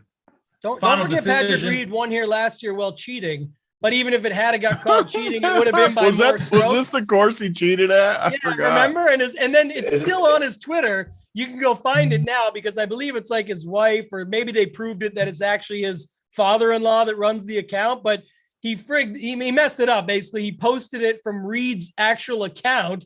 Go look, Rory did the same thing on 18, and then he forgot to delete it and flipped over to the burner account, and it's still up there as of Monday, where Reed's calling his ass out. Is that where the ball bounced clearly and he took the free drop? Yeah, he pushed it into a hole too. He talked to the guy and then picked it up and moved it or whatever. Yeah. I don't know. He said it was embedded. Embedded. He still would have won, but he did need a lot of things to go his way. But 8,700, make your call. I don't know. Haggy B's my boy, but I don't think I can go there. AP, we've got a little love for Bradley, Rose, not much ownership, but just enough people talking about it, maybe not clicking the button. But talk to me about this 7K range and where you're going here. What are some of your favorite guys? Yeah, the 7K range, obviously a very interesting range. I like Rose won here in 2019 and, 18 and 17, good course history, but he was also in his prime then. It's easy to forget that this dude was playing at a much different level than what he is now. Now it seems like he lives and dies on the putter, and his putter's been good. But the ball striking, the off the tee game, just not as solid. So I do have some concerns with Rose while he's making cuts. I don't if he's going to be higher owned and get talked up. He's a guy that I'd be fine fading. There's many other guys that we can go to, and I'd have zero concerns about that. One guy I like, and he's kind of flying under the radar, maybe not, but Lanto Griffin at 7.7K, finished very good last week, T3. He has been a very good cut maker of late.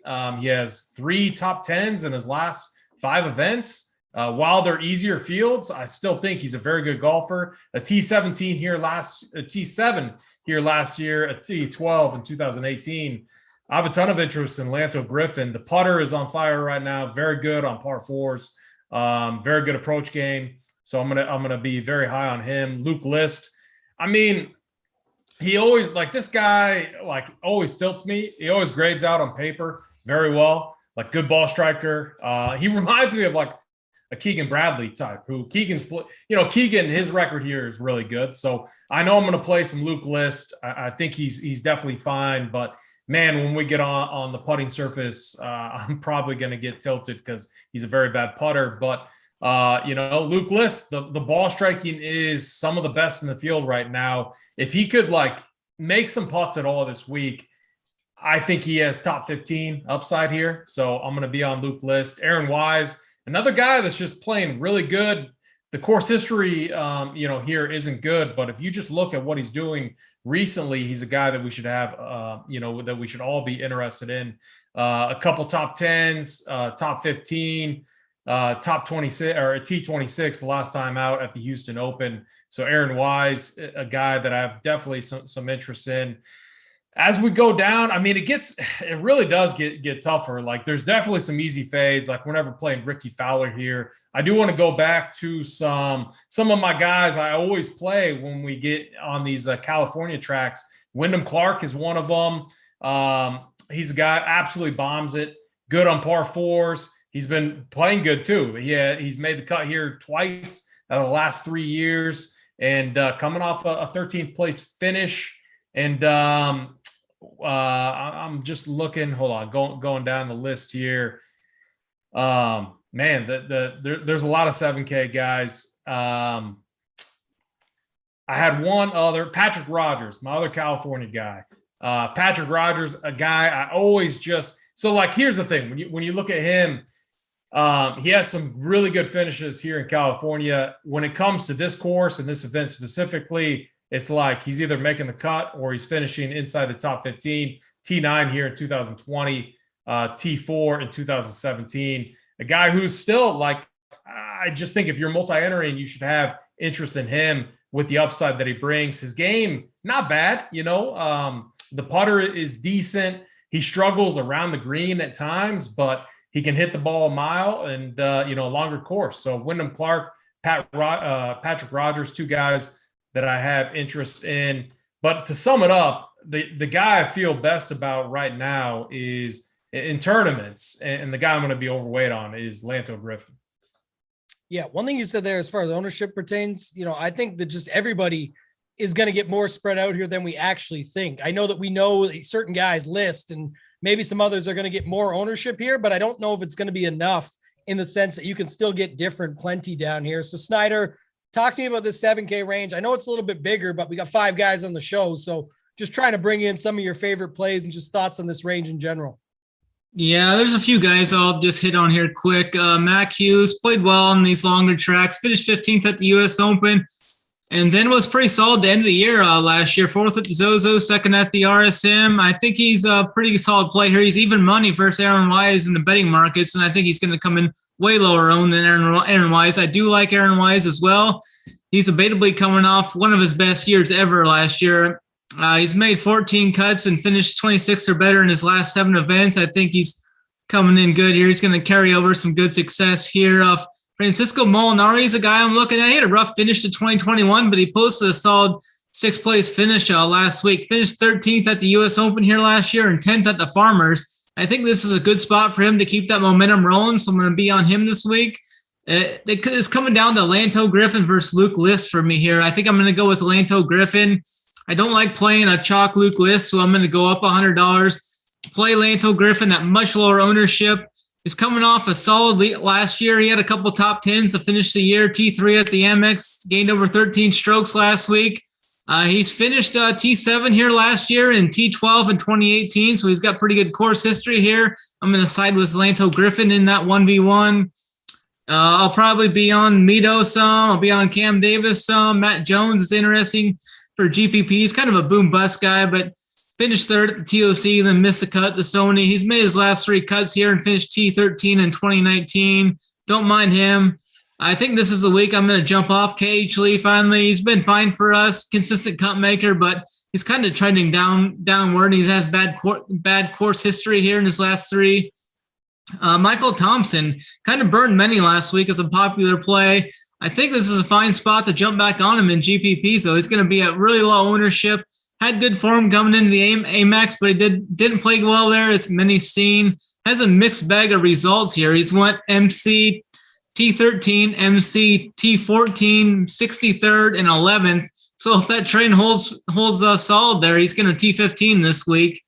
Alex Molly, I think he's fine for GPPs too. My top two guys in this range, I think, are going to be Lanto Griffin and Francisco Molinari. And I'm going to have some of these other guys in there too, like Wise and some of those guys for sure. But that's a quick rundown for me. Yeah, no, I like it. Just of note, KH Lee did WDs, so he's out. Oh, okay. I'm glad you downplayed him because that's good. Nobody needs to be playing him.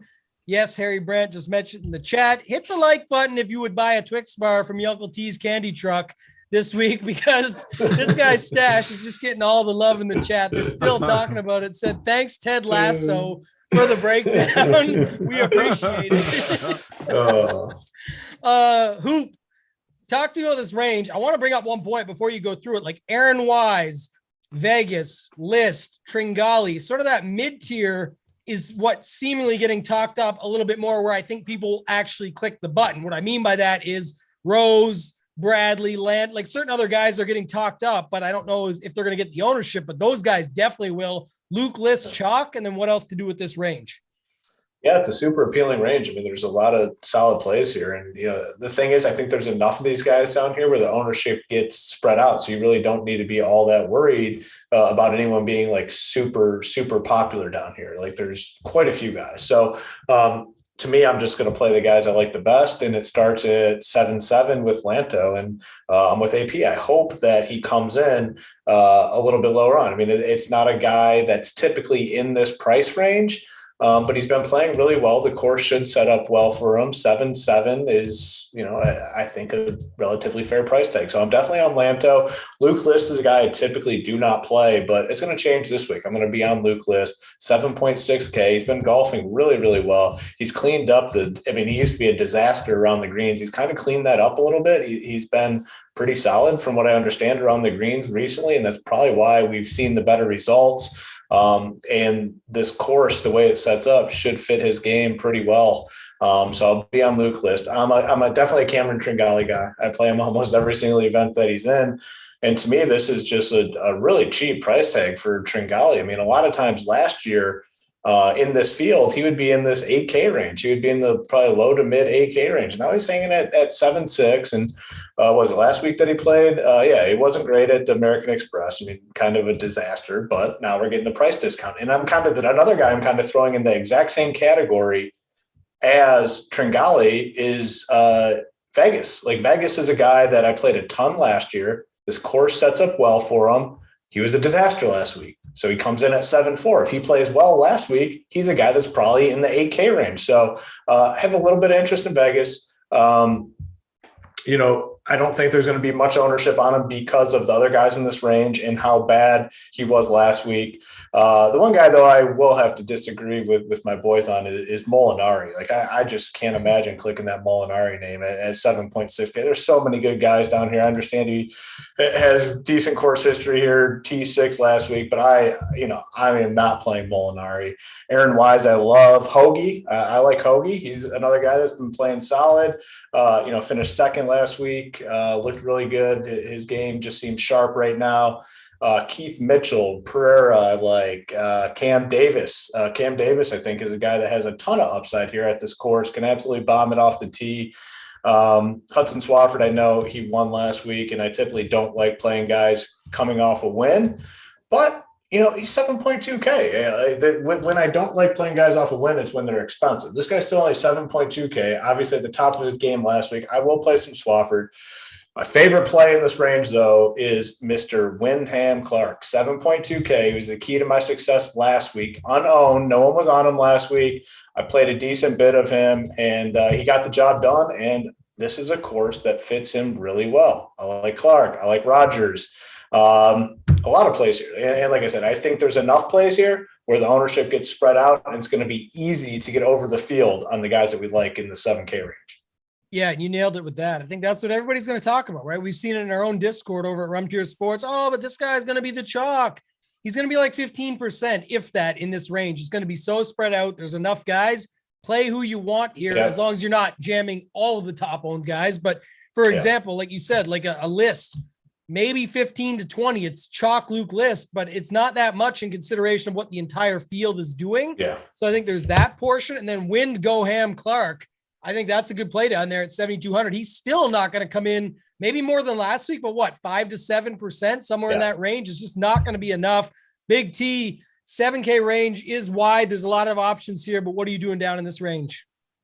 Yeah, I mean, you guys named off quite a few guys, but I mean, the good thing, the main discussion that you guys brought up, you can play a lot of these guys and go 20%.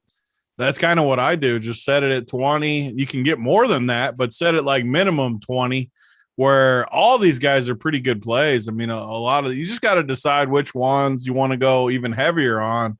I only wrote down one name, and it's funny because, well, I'll talk about more names, but coming into the show, I only got one name on my paper, and you guys all liked him, so it's good. But old Lanto, he looked good last week.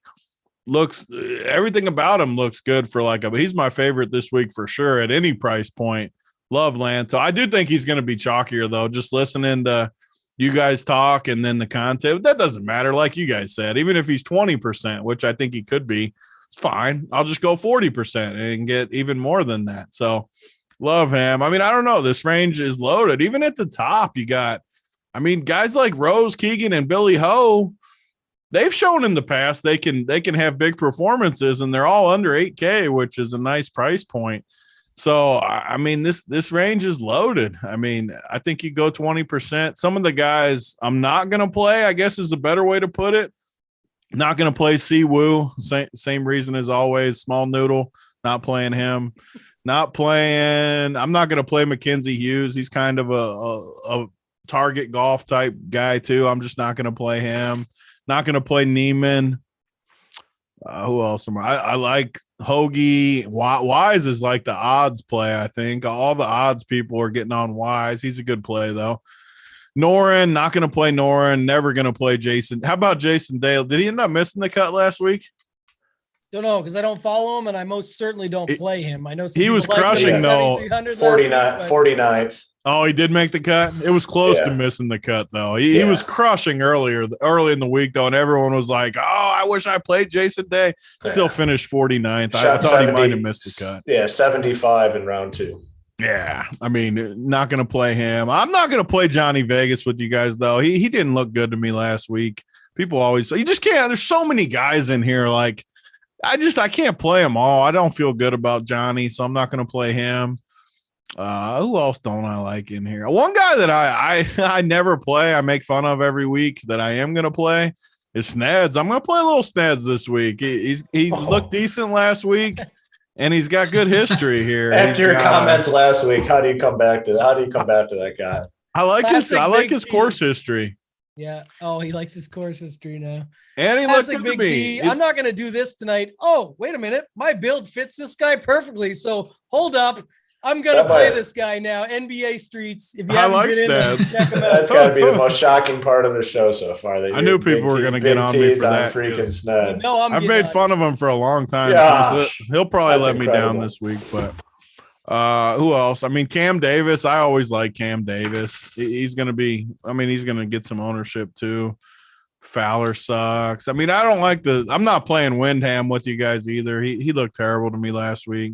I don't. Windham didn't he? What did he finish? No, I finised 12th. Oh, I don't know what I was looking at something. He crushed. That's the reason I did well. I played him, and no one else did. Oh yeah, you got to come back with him if he treated you well. Yeah, he treated me real well. What did I see? I saw something that made me not like him. What did he do last year or something? Oh, he missed the cut and finished 131st 2 years ago. So nothing. That was what I was thinking. Just at the U.S. Open, he missed the cut and finished 131st 2 years ago. But I think the more impressive part is that he was in the U.S. Open field. Yeah, I mean, who Wyndham sucks. 2 years ago, he came 131st. Ah, she's just horrible. But hey, You I know what can't it play was. all these dudes, Tambo. There's You had 30 you dudes had in this the setup. range. We know your setup. You were busy watching the Bengals ship, and so you couldn't tune in to This win week, them. I'm going to watch the Bengals take AP down. He's going to have to shave the stash off. No way. He's gonna have to shave the stash off. Oh man. One thing I will say, just bring it up right quick. I'm in on the Vegas train. I know you're not, but the other guy I'm against you on is Mackenzie Hughes. Snyder only brought him up for a second. I was saying earlier about Corey Connors being one of my least favorite Canadians here. Just got second at the RSM Classic, fourth at the Zozo. You go back to last season, 15th when they had the US Open here, had to grind it out, sixth at the Open, sometimes harder courses for Mackenzie Hughes. I was there when Sung Jae Im won the Honda, and Mackenzie Hughes' mom was there rooting Mackenzie on in the last hole as Fleetwood was throwing it into the water because he never wins on the PGA Tour. That's a topic for another day. But Mackenzie Hughes can play pretty good golf on these harder courses. You go to any of these projection sites or value sites, he pops, but yet nobody wants to click the button. I'll say Mackenzie Hughes is a pretty good play this week at 7,700. I like him. The other stuff Hoop said was so true, just about play the guys you like. Don't talk yourself off Luke List because he might be 15 to 20% owned. Like, you get different elsewhere. It's just if you like him, play him. All these other guys are there. Big T, clicking it back to you. The chat wants to know who you got in the Super Bowl. What's your Super Bowl picks now that you got it there? So coming into the playoffs, we did the Print Factory. I picked, basically I've hit everything in the playoffs if you watch those shows, but I picked these 4 teams for the Final Four. So I don't think I've ever done that in the playoffs. I picked the Chiefs versus Niners when the playoffs started. I guess that'd still be my pick. All right, I'm going to be rooting for my Bengals, though, for sure. Yeah, I'll be rooting. And by the way, Harry Brandt, Big T basing stuff on performance from 2016. Don't you worry about what I do, Harry Brandt. I'll pick who I want to pick. 2016. I'll pick who I want to pick, Harry. I gotta say one Jump thing. in, jump in. If Burrow comes into Arrowhead and beats them, like I'm all in. I am rooting for the Bengals. Like I will not be mad. I'll just say that. I mean, that would be. I could see it happening too. Like, I think it's going to be a replay of the Buffalo game. I think people are going to love it. The tons of points, just a fun game. Bengals aren't going to be able to stop the Chiefs either, so I think both teams will score plenty. Yeah, Chiefs aren't going to stop the Bengals either. That's what I mean. I think there's going to be a ton of points. I do. Yeah, I want to bring this up because it was the funniest thing I saw a week, Big T. I was waiting to get you on a show, but JMM92 said over in the Roto Grinders chat, said, it was talking about you and the boys back in the day, loving the show, said, P.S. I don't care what chat says. For the love of everything in this world, please stop interrupting and referencing chat, please. Big and we T still is do cool, it. But he's cooler when he's giving us $3,600 winners. So you want him some money, and the guy still hates that you reference. Don't you worry chat. about us talking to chat. That's what we do on these shows. It's the best part. That's what we've we done do. it for all Big 7 T. or 8 years. We've done these shows. Don't you worry about when we do that. It's the key reason that we have the following and the people that we do. We love you guys. We appreciate you. All those likes. I'm looking now. I'm not bashing no competitors. I won't say no names. I'm just saying they don't got 16 likes. We got 160. So we appreciate all you guys sticking it out with us. We got a big booth. It's a solid ratio. It's a very nice ratio. We wanted 200 on 220, but we'll see if we can get there by the end of the show. Let's do this 6K Chiefs by $1 billion, says KJ. Oh, yeah, KJ. Yeah. Chiefs by $1 billion, he said. Every week, too. The Niners. It's been the Niners every week. Go when ahead, we do AP. the Print Factory, it's the Niners and like, oh, Dallas. The Niners can't beat them that last week. Packers. Oh, you can't. Jimmy G versus Rodgers. You can't. No way. No freaking way. Come on, chat. Go ahead, AP. Go ahead. I was going to say, how about the lineup that they have for the halftime show? I mean, is that that just is phenomenal? That's something we can all agree on. That's the best. Versus Slim Shady. Stanley going back and forth with those units. And We then can all of a all sudden, agree Snoop on that. rolling by in the lowrider. Come on. That's like literally Come on. the best setup of all. I mean, that's. I'm not even a halftime show guy either. I'm sure you guys don't love it either. I hate it. Woo. That's going to be the Yeah, goods. that's going to be one I tune into. I'll tell you that because the boys are rolling. You know, married. There's a bunch of like the whole show is lit. Everyone that's on it, and I don't care if you own a Bored Ape or not. Marshall Mathers, Eminem, the best. Just check that out. This guy was so ready. The little trailer and teaser they put up. Wait. Is he an NFT guy or what? I Eminem's said- not an NFT guy. I said I'm big on. Hey, we're at RPS. We're big on community. That's what we have in common with the NFT space. The word community. But they have a lot less. They have a lot less money now, unfortunately. I think all of us do. But Big T hides in the shadows with his Bitcoin buys. He's looking to buy back in now. I haven't laid in the shadows. I just don't go on there, and every time it goes up, I'm not like, man, I'm with you. Oh, I'm so rich now. What I love is Luke does the opposite. I got tons of Bitcoin. I'll admit it. He'll call himself right out. It says, just so you guys know, I'm the top. A week later, it crashes. See, I told you I'm the top. I don't do that.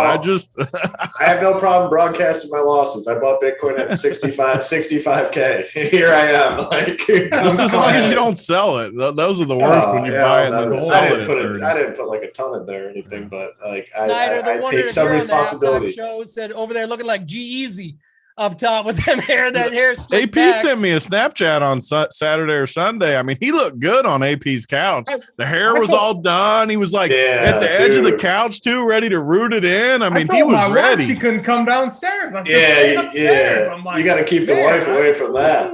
He looked ready to pounce too. Like he was on the edge of that couch. He was ready to. You saw that too. Ready to single and ready to mingle. You got some ladies watching the show or something, Snyder? I mean, it's a total shift. I mean, everyone comes out here backwards. What's that hat he usually wears, Tambo? What's it say? Thorn. Yeah, where's Thorn at? It's in the room. We'll bring it out one of these days. I mean, you got the gelled hair. I mean, what's going on? Well, our boy Landis said NFT never female touched.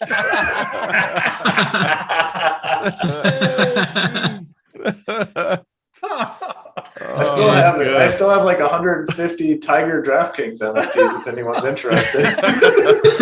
Those drop to. How bad are they? I bought them at like 160 to 200, and they're about $90, so about 50% decline. So holding strong. We're waiting for that new buy pattern. Yeah. What about contract? I'm a real winner. I'm a real winner in the crypto NFT street. So just follow what I do.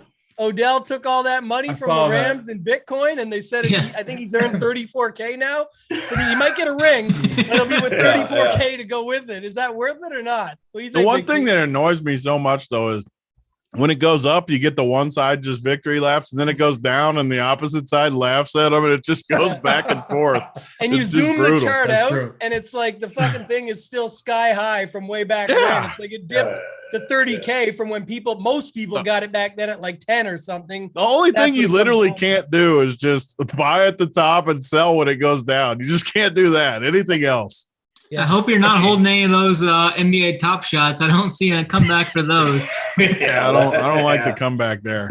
I never even made an account there. All right. We've got a whole 6K range that we can just get to quick, I guess, because I'm not very high on this range. I'm actually going to go in reverse this time. Start with you, Big T, because we've got a scenario here. It's a very common scenario that you've told me we never do this, except for at the Masters when the earlier mentioned Corey Connors was 6,600 and it's the Masters. We can only play like 40 guys anyway. But Joseph Bramlett looks pretty good at 6,700 coming off last week, but he will definitely be the 6K guy that comes in at, I don't know, 10 to 15% range. We'll see if others differ on that. I just trying to put an estimate on it. Maybe it's 10, 12%. What are you doing with him? And then what about the rest of the 6K range, and just thoughts on, general roster construction using this range? I'm glad you brought it up because, well, first of all, Bramlett, I played him on, I only play one team in the 3K. I played him on my 3K team the last 2 weeks, I think. So I've been kind of on him before the hurt a little bit, but I think he's a great fade this week as chalk. Like great fade. Over the weekend, I don't know who watched it, but he shot 72-73 at the easy course last week. Kind of lost his mojo just a little bit. People won't notice that. I mean, he's for sure going to come in 15%, I think he's a great fade. I do. I think this is what we talked about. Yeah, outside of different spots. I mean, I'm sure there's spots like I remember who was it? Burns was super cheap one week or something where I can't remember now. Back in the day, it was Burns and Redmond for like the 6K range. If it's like a really good guy, I might change my mind. But a guy like Bramlett at that ownership, I think it's just a fade. I'll stand by. I mean, people can play him, but he looked bad to me on the weekend. I'm going to fade him this week for sure.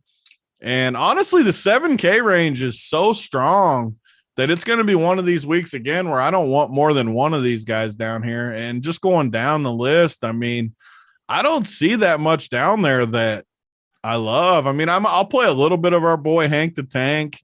I always like him just a little. Some of these guys I'll just play a little 10% of or something, but I don't love the 6K range. I really don't, unless you guys can talk me into a couple of these guys.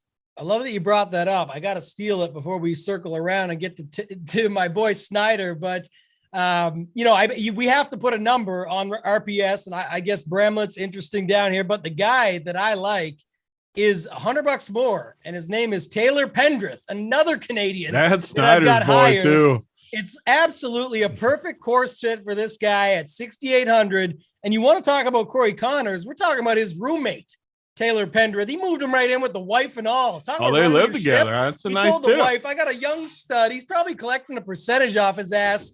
Got his right in the building. Said, I'm going to put this guy under my wing. Take a little cut C off him right here, right quick. Get him going out. And Taylor Pendrith has not showed up these last couple events. But talk about a better setup, more of a course fit for a guy like this. I think at $100 more, Taylor Pendrith is the guy that you can go to here just to be a little bit different. I really do like him down here. Hoop, what do you got? I know, like I said, it's hard to avoid Bramlett, cash game streets, especially with how good he's played the last couple of weeks in his price tag. They just don't bump him. The books like him more, everything going with that. Talk to me about Joseph Bramlett and then the rest of the 6K range. Yeah, I have a little more interest, I think, than most down here. The Bramlett thing's interesting. I mean, I've been playing him the last couple of weeks, so it's unfortunate that, it sounds like more people are going to be on them. It's perfect for us, though, Hoop. We get off now. We've been on him. We get off. Yeah, I know, but that's where I kind of struggle because, man, I do like this dude. Like when someone treats me well in the PGA streets, I have trouble going away from him. And I've played him the last couple of weeks, and he's treated us really well. And I mean, do you really think he could get up to 15? Like, I'm hoping that it still comes in at 8 or something, 8%. If he's 8%, no way. I don't know. I think there's a chance, man, because a lot of people. I think it's it could be 8 to 12. So if you want to take, again, it's not that's the be all end all. It's just every other guy is 1%, though. All these dudes are 1. Because he's 8% or he's 9. I don't say that, but I just will say he's definitely the go-to guy here for sure. So if I like someone, I'm going to play him regardless of ownership. That's always been my thing. And I get a lot of people get off dudes in the lower ranges, but man, I do have trouble getting away from them. Just a great setup here. He's had success at this course. The price is still really low, but I'm not only playing him down here. I think there's actually quite a few guys to be on. If you go to the top, I like Snyder's boy Moore at 6.9K, Kyle Stanley, Svensson, a guy I really like, Kazire, 6.8K, been playing solid. 42nd at the Sony, 22nd last week. He can make birdies. Grayson Sigg, Davis Riley, Vince Whaley I like. Let's see, you got a few more down here. Cameron Young, 6.6K, course should fit him quite well. I'm going to steal Snyder's thunder a little bit with Thigala, 6.5K. I really like Thigala down here. I'm having a little bit of another Canadian down here, my boy Nick Taylor. I always have to play a little bit Nick Taylor, 6.5K. What else do we got? Taylor's coming up on next week, right? He's an AT&T Pebble Beach Pro-Am winner, and that's next week. So maybe I'm going to get the early start. I'm going to get the early start on Nick Taylor. He's going to treat us well this week and right into next week. Burgoon, 6.4K. Sepp Straka, 6.3K. I like Sepp. I mean, you go down this low, not many people are going to do it. Your lineups can get quite a bit different, but I like Sepp Straka at 6.3. Just to make the cut for us.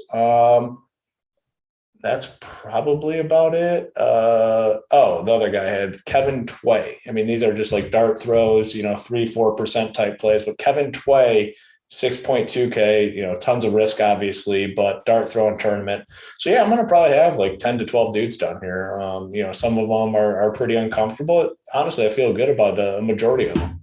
The best part about this range, though, is literally you can play even 5% of some of them and you're way above the field. So you're not really risking. This is the most important part of the 150 build, I think. And Tambo could talk about it too, but you just getting 5 to 10% of a lot of these guys gives you the upside to win a tournament. Because, I mean, we don't know. You can't be that confident in these guys, but the chances are a couple of these guys will do good. We just don't know necessarily which ones they are. Correct. But people I know do. which People one it are. is.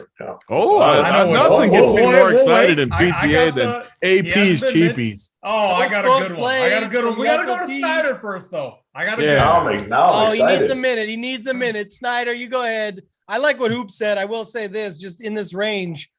Yeah, I like to play a few less just because I like to get, 7 to 10%. So it means something. But to Big T's point, when they're all going to be 1% owned, you'll have 5x the field just by playing the 5%. And hey, if you were wondering if that Rahm Xander lineup is in play, now we know why it is, because Hoop just named 10 guys down here. He feels pretty confident about. So I'm loving it. I think it's a good call. Like I said, I worry about some of them, but in general, what's the difference between some of these low end 7K guys and some of these $6,600 guys? Not much. It's just a price tag. Snyder, go ahead. Yeah, I'm going to start off with the guy I have the most conviction in down here. It's going to be Sahith Theegala. I was high on him last week. He's a Cali native, played college golf here at Pepperdine here in California, won all 3 of the major awards in that. Was T11th last Sunday, T11th entering Sunday last week before finishing 33rd. Kind of had a letdown Sunday, but I think he needs to kind of go through a couple of those before he finally pops. And I actually have a pretty big high ceiling on him this year. Looking to target him quite a bit throughout this West Coast swing where he's more comfortable. So I'm definitely going to be overweight Sahith. Grayson Siggs, another guy I like. Yeah, he was in contention entering the weekend, kind of settled for a T25, strong off the tee, gained over gained strokes in approach over his last 3 events. I think I'm going to fade Bramlett though, like Big T talked about. So I'm going to be off of him. Svensson looks like another solid option down here. 7th at the Sony Open, was sitting well until a final round 75 last week. The irons have been good for him the last 2 starts. Taylor Moore, I'm definitely going to be on him. He's my Corn Ferry guy I've been on since he's came onto the scene. Started out good last week, but a 76 on Sunday dropped him down. He's got pretty good odds for his range here. He's 150 to 151 odds in the 6K range. That's kind of similar to some of the guys in the low 7K. So I'll be on Taylor Moore. I think Buckley's fine down here too. He played well at the Sony, struggled last week, missed the cut. He's got 2 MCs and 3 top 20 or 3 top 15s in his last 6 starts. I think he's a good boom bust GPP target down here.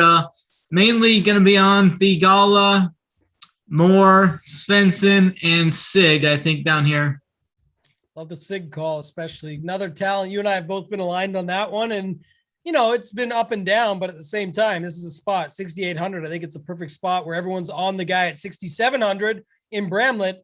Look, Bramlett's been incredible. He's, two weeks in a row coming on strong. But now with that much ownership, it's like, even if it is only 8 or 10, it's not because he's 8 or 10%. It's because Hoop just named 11 or 10, 12 guys. I can name 6 or 7 that I like here just as much. We'll have some of them, but I'm just saying. Main point is he's not 10 times better than these guys. That's the main point of it. He's just not. Yeah, I get it cash wise. I come in like in a 3K in a bigger stakes and small field cash. I get it completely. But in like say in the whatever the big tournament is this week, I mean, you could play the same exact guy at 1%. Like there's just, I don't know. See, I almost think exactly. Like in the higher stakes stuff, I think it's even worse because he probably will hit like 20-some%. Yeah. Like in like that 3K thing that we play on DK, like he'll probably be, I'd assume there probably close to 20%. Yeah, I've talked about this. He's got to be. You're right. He's got to be an even worse play at 20. Yeah. He's just not that much better than these other guys. He's not. He might not even be better at all. He's just played good the last couple weeks. Whoever your guy is, we named a couple Taylors there. Taylor Moore, Taylor Pendrith. There's a lot of different guys in this range, or any other guy around him. We ready 3K, for the winner yet, boys? No, I'm ready for the winner. Yeah, give me the pivot off of him. Well, just wait. I got it. I feel very good. In the 3K rate, in the 3K tournament, to Hoop's point, or the 555 or something high dollar, smaller entry, $200 single entry. I know some of the people are playing that in the chat. You're going to see a 15% or 12 to 15% ownership. Hoop and you could have a guy at 1 or 2%. Yeah. Where it's don't play Bramlett. If you gave me 15-1 though, Big T, I'm obviously taking the other guy. I don't care who it is. Of course, anybody and all Doesn't of you matter who are. it That's is. my point. So why are we playing Bramlett? Hoop Talk sends it to me. I'm not playing him at all. I do think though, in like the 150 stuff, like the larger field, I would guess he's probably like 8%ish. No, I don't 8 think to he 10. hits stuff. Yeah, I agree. Yeah. Go ahead. And he's AP. not Go 8 or for it. 10% to be on the winner though. Like either. Like he's No. Oh yeah, he's a fade. AP's got the pivot for us. Just for a reference point, I am still playing him, but yeah, I get it. I mean, yeah. AP got the winner.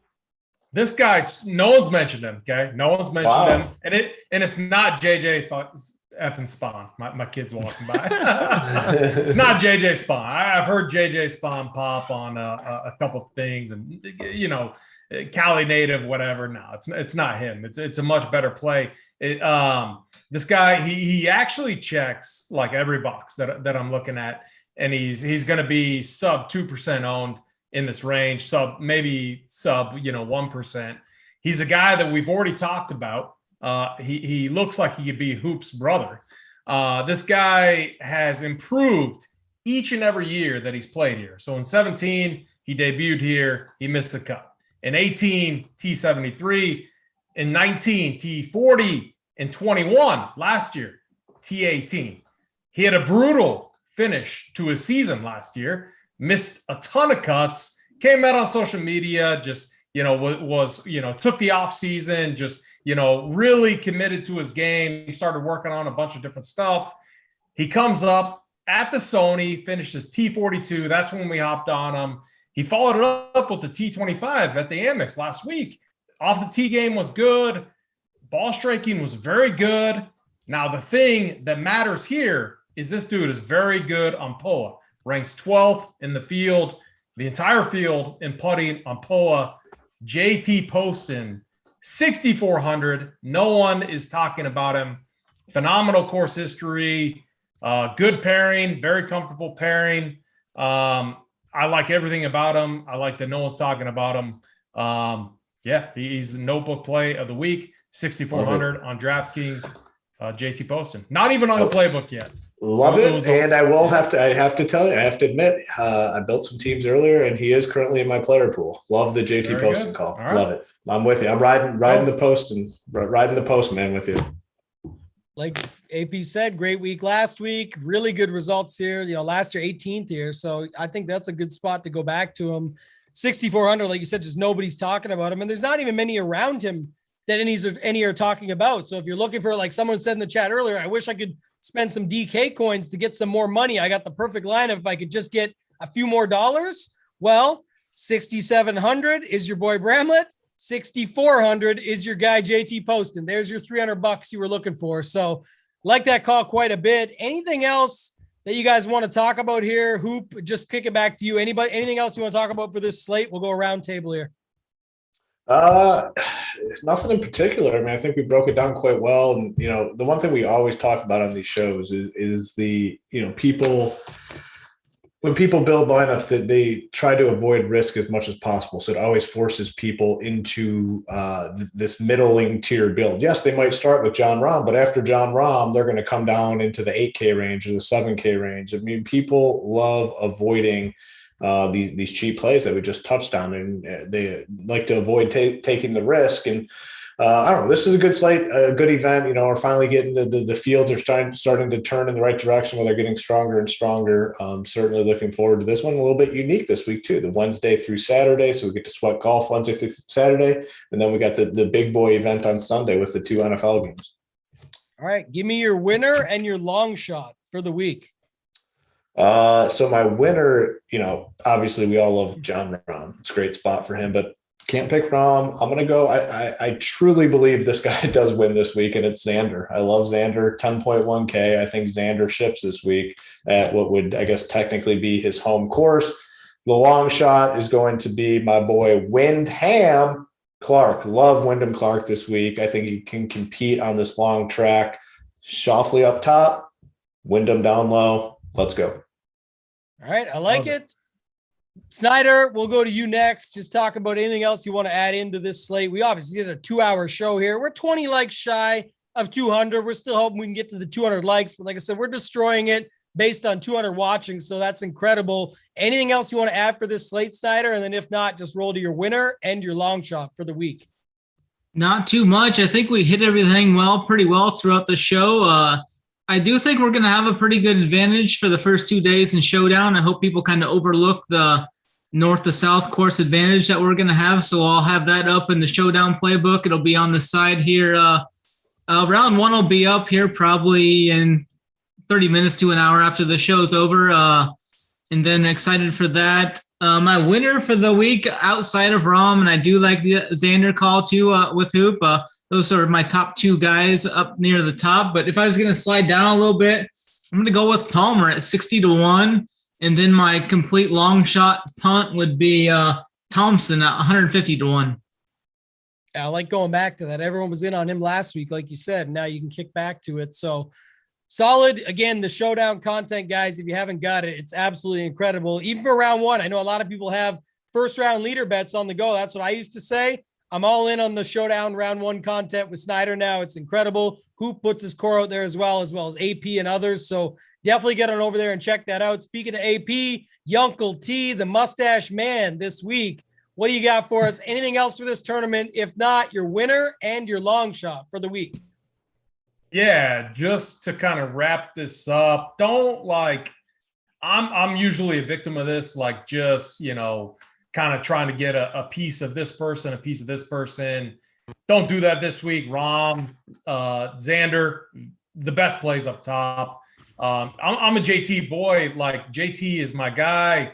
He hasn't played here since like 2015. While I think he's one of the best golfers in the world, do I think he's better than Jon Rahm right now? No. Do I think he's better at Xander on this course? No, not at all. So make stands, be confident with those stands, play the best plays. That's kind of like my little summed up, way to tackle the slate. As far as winners go, I'm going to give you a long shot. This guy was in contention last week. I just think he's good. It's Lanto Griffin. I know multiple of us are on him. I just think this course sets up very well for him. I think his putter is very hot right now, and he's just so good on these par fours. 70-1, Lanto Griffin, and then the postman, the notebook play of the day. That I am not all in on that, but I'm going to be very overweight on him this week as well. I was trying to look up his odds here right now. I can get him for 400-1 for the postman. I might have to throw a couple bucks. He's what? He's a winner. He's a winner on tour, so you never know. 400. Hey, you know what? The Postal Service doesn't deliver on Sundays, but luckily for us, this event ends on Saturday. Oopster. Hey, Bad joke king. That's like a host job to pull that line out. That was damn incredible right there, Hoops. For those that stuck with us, we appreciate you. Big T shaking his head over there. Add to it, Big T hates my jokes more than anyone. He absolutely hates my jokes. Hey, that was better than a dad joke. I'll give you that. That was exactly a dad joke. What are you talking about? That was pretty legit. I'll give him credit, man. I put some work into that intro for you, Big T, today, but that was good for on the spot off the top. I liked it. Go ahead, Big T. Winner, long shot. Anything else you want to add for this tournament in general? Yeah, I mean, these guys up top, I like the same guys these guys do. I mean, Rom, Xander, love Xander, the same guys we talked about. So I'll go down and let me find a few down here. First of all, I like posting it. I like that call 400-1. I played him last week. I always like AP's cheap guys. 400-1. He could win. I mean, yeah, he probably won't, but 400-1, there's no that's long odds. I'll definitely throw a little on that. But guys, I think Mav McNeely 45-1. I'll take him. Ryan Palmer 60-1. And Lanto, I'm with AP.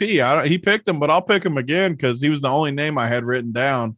And if I had to pick one guy, it'd be Lanto. I'll ride with AP with Poston, Lanto. I like being in unison here with the. I feel like we're on a lot of the same guys as a panel this week. Yeah, I bet Lanto as well. Talked about it yesterday on the Fantasy Golf Degenerates podcast. I got him at 70. So Did we all like him? Is anybody on the panel not like him? He's like the group workbench play or whatever we want to call it. Nobody wanted to talk about consensus there, workbench play. We're tagging in and out on the workbench with Lanto. Oh my God, Big T bringing more dad jokes for the boys and girls. This is perfect tonight. So I like what Hoop said earlier. Like Rom is winning this thing, in my opinion. I just think like last week, maybe in hindsight, it was probably you can't bad. freaking pick Rom. Get out of here. No, I'm not going to stick with him. Let me finish my point. I was going to say something. I was going to say last week, in hindsight, the fact of the strength of field, it's like, oh, just play Rom because he's going to crush. He's better than everyone in this field. But there was so many scoring opportunities. There were so many things. And that's why he went off on that stretch where he said, you know, the worst effing setup, putting contest week.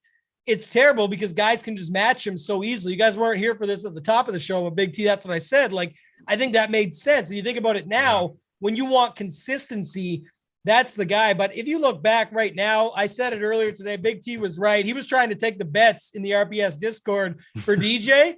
The books that threw out 22-1 said, hold my beer. Everyone wants to bet this. Thank the Lord. Let me make it 25-1. So you losers can put more on this bet. And that's exactly what happened. So I'm not in agreement with that. I like what Hoop said about Xander. I think now he's at 22-1, the same number of people were betting DJ, myself included. You can get Xander 22-1. I can't bet it because I already put my card out there, sure. but I would say this, that 22-1 on Xander? Where's that at? I got it on Bet365 right now. I might have to. Oh wait, no, DK's got him up to 14 now. Where's the 20? You guys can hit me up after the show. We'll make it work. But yeah, 22-1, they've pushed him up to. So yeah, I think that's a really good number. I think like if you look back, some of the stuff that's like stealing. Yeah, well, it won't get talked about, but he's played 100+ rounds here. He said, you know, obviously grew up here, his home course, all those factors. It was his home course in high school. He's probably played 1,000 times on this freaking course. Well, his words say 100, but we'll go. I think I'll go with his words over yours. But he did say 100 times, and they were 9 all rounds that he said he was playing day in and day out. But either he's sandbagging the field, Tambo.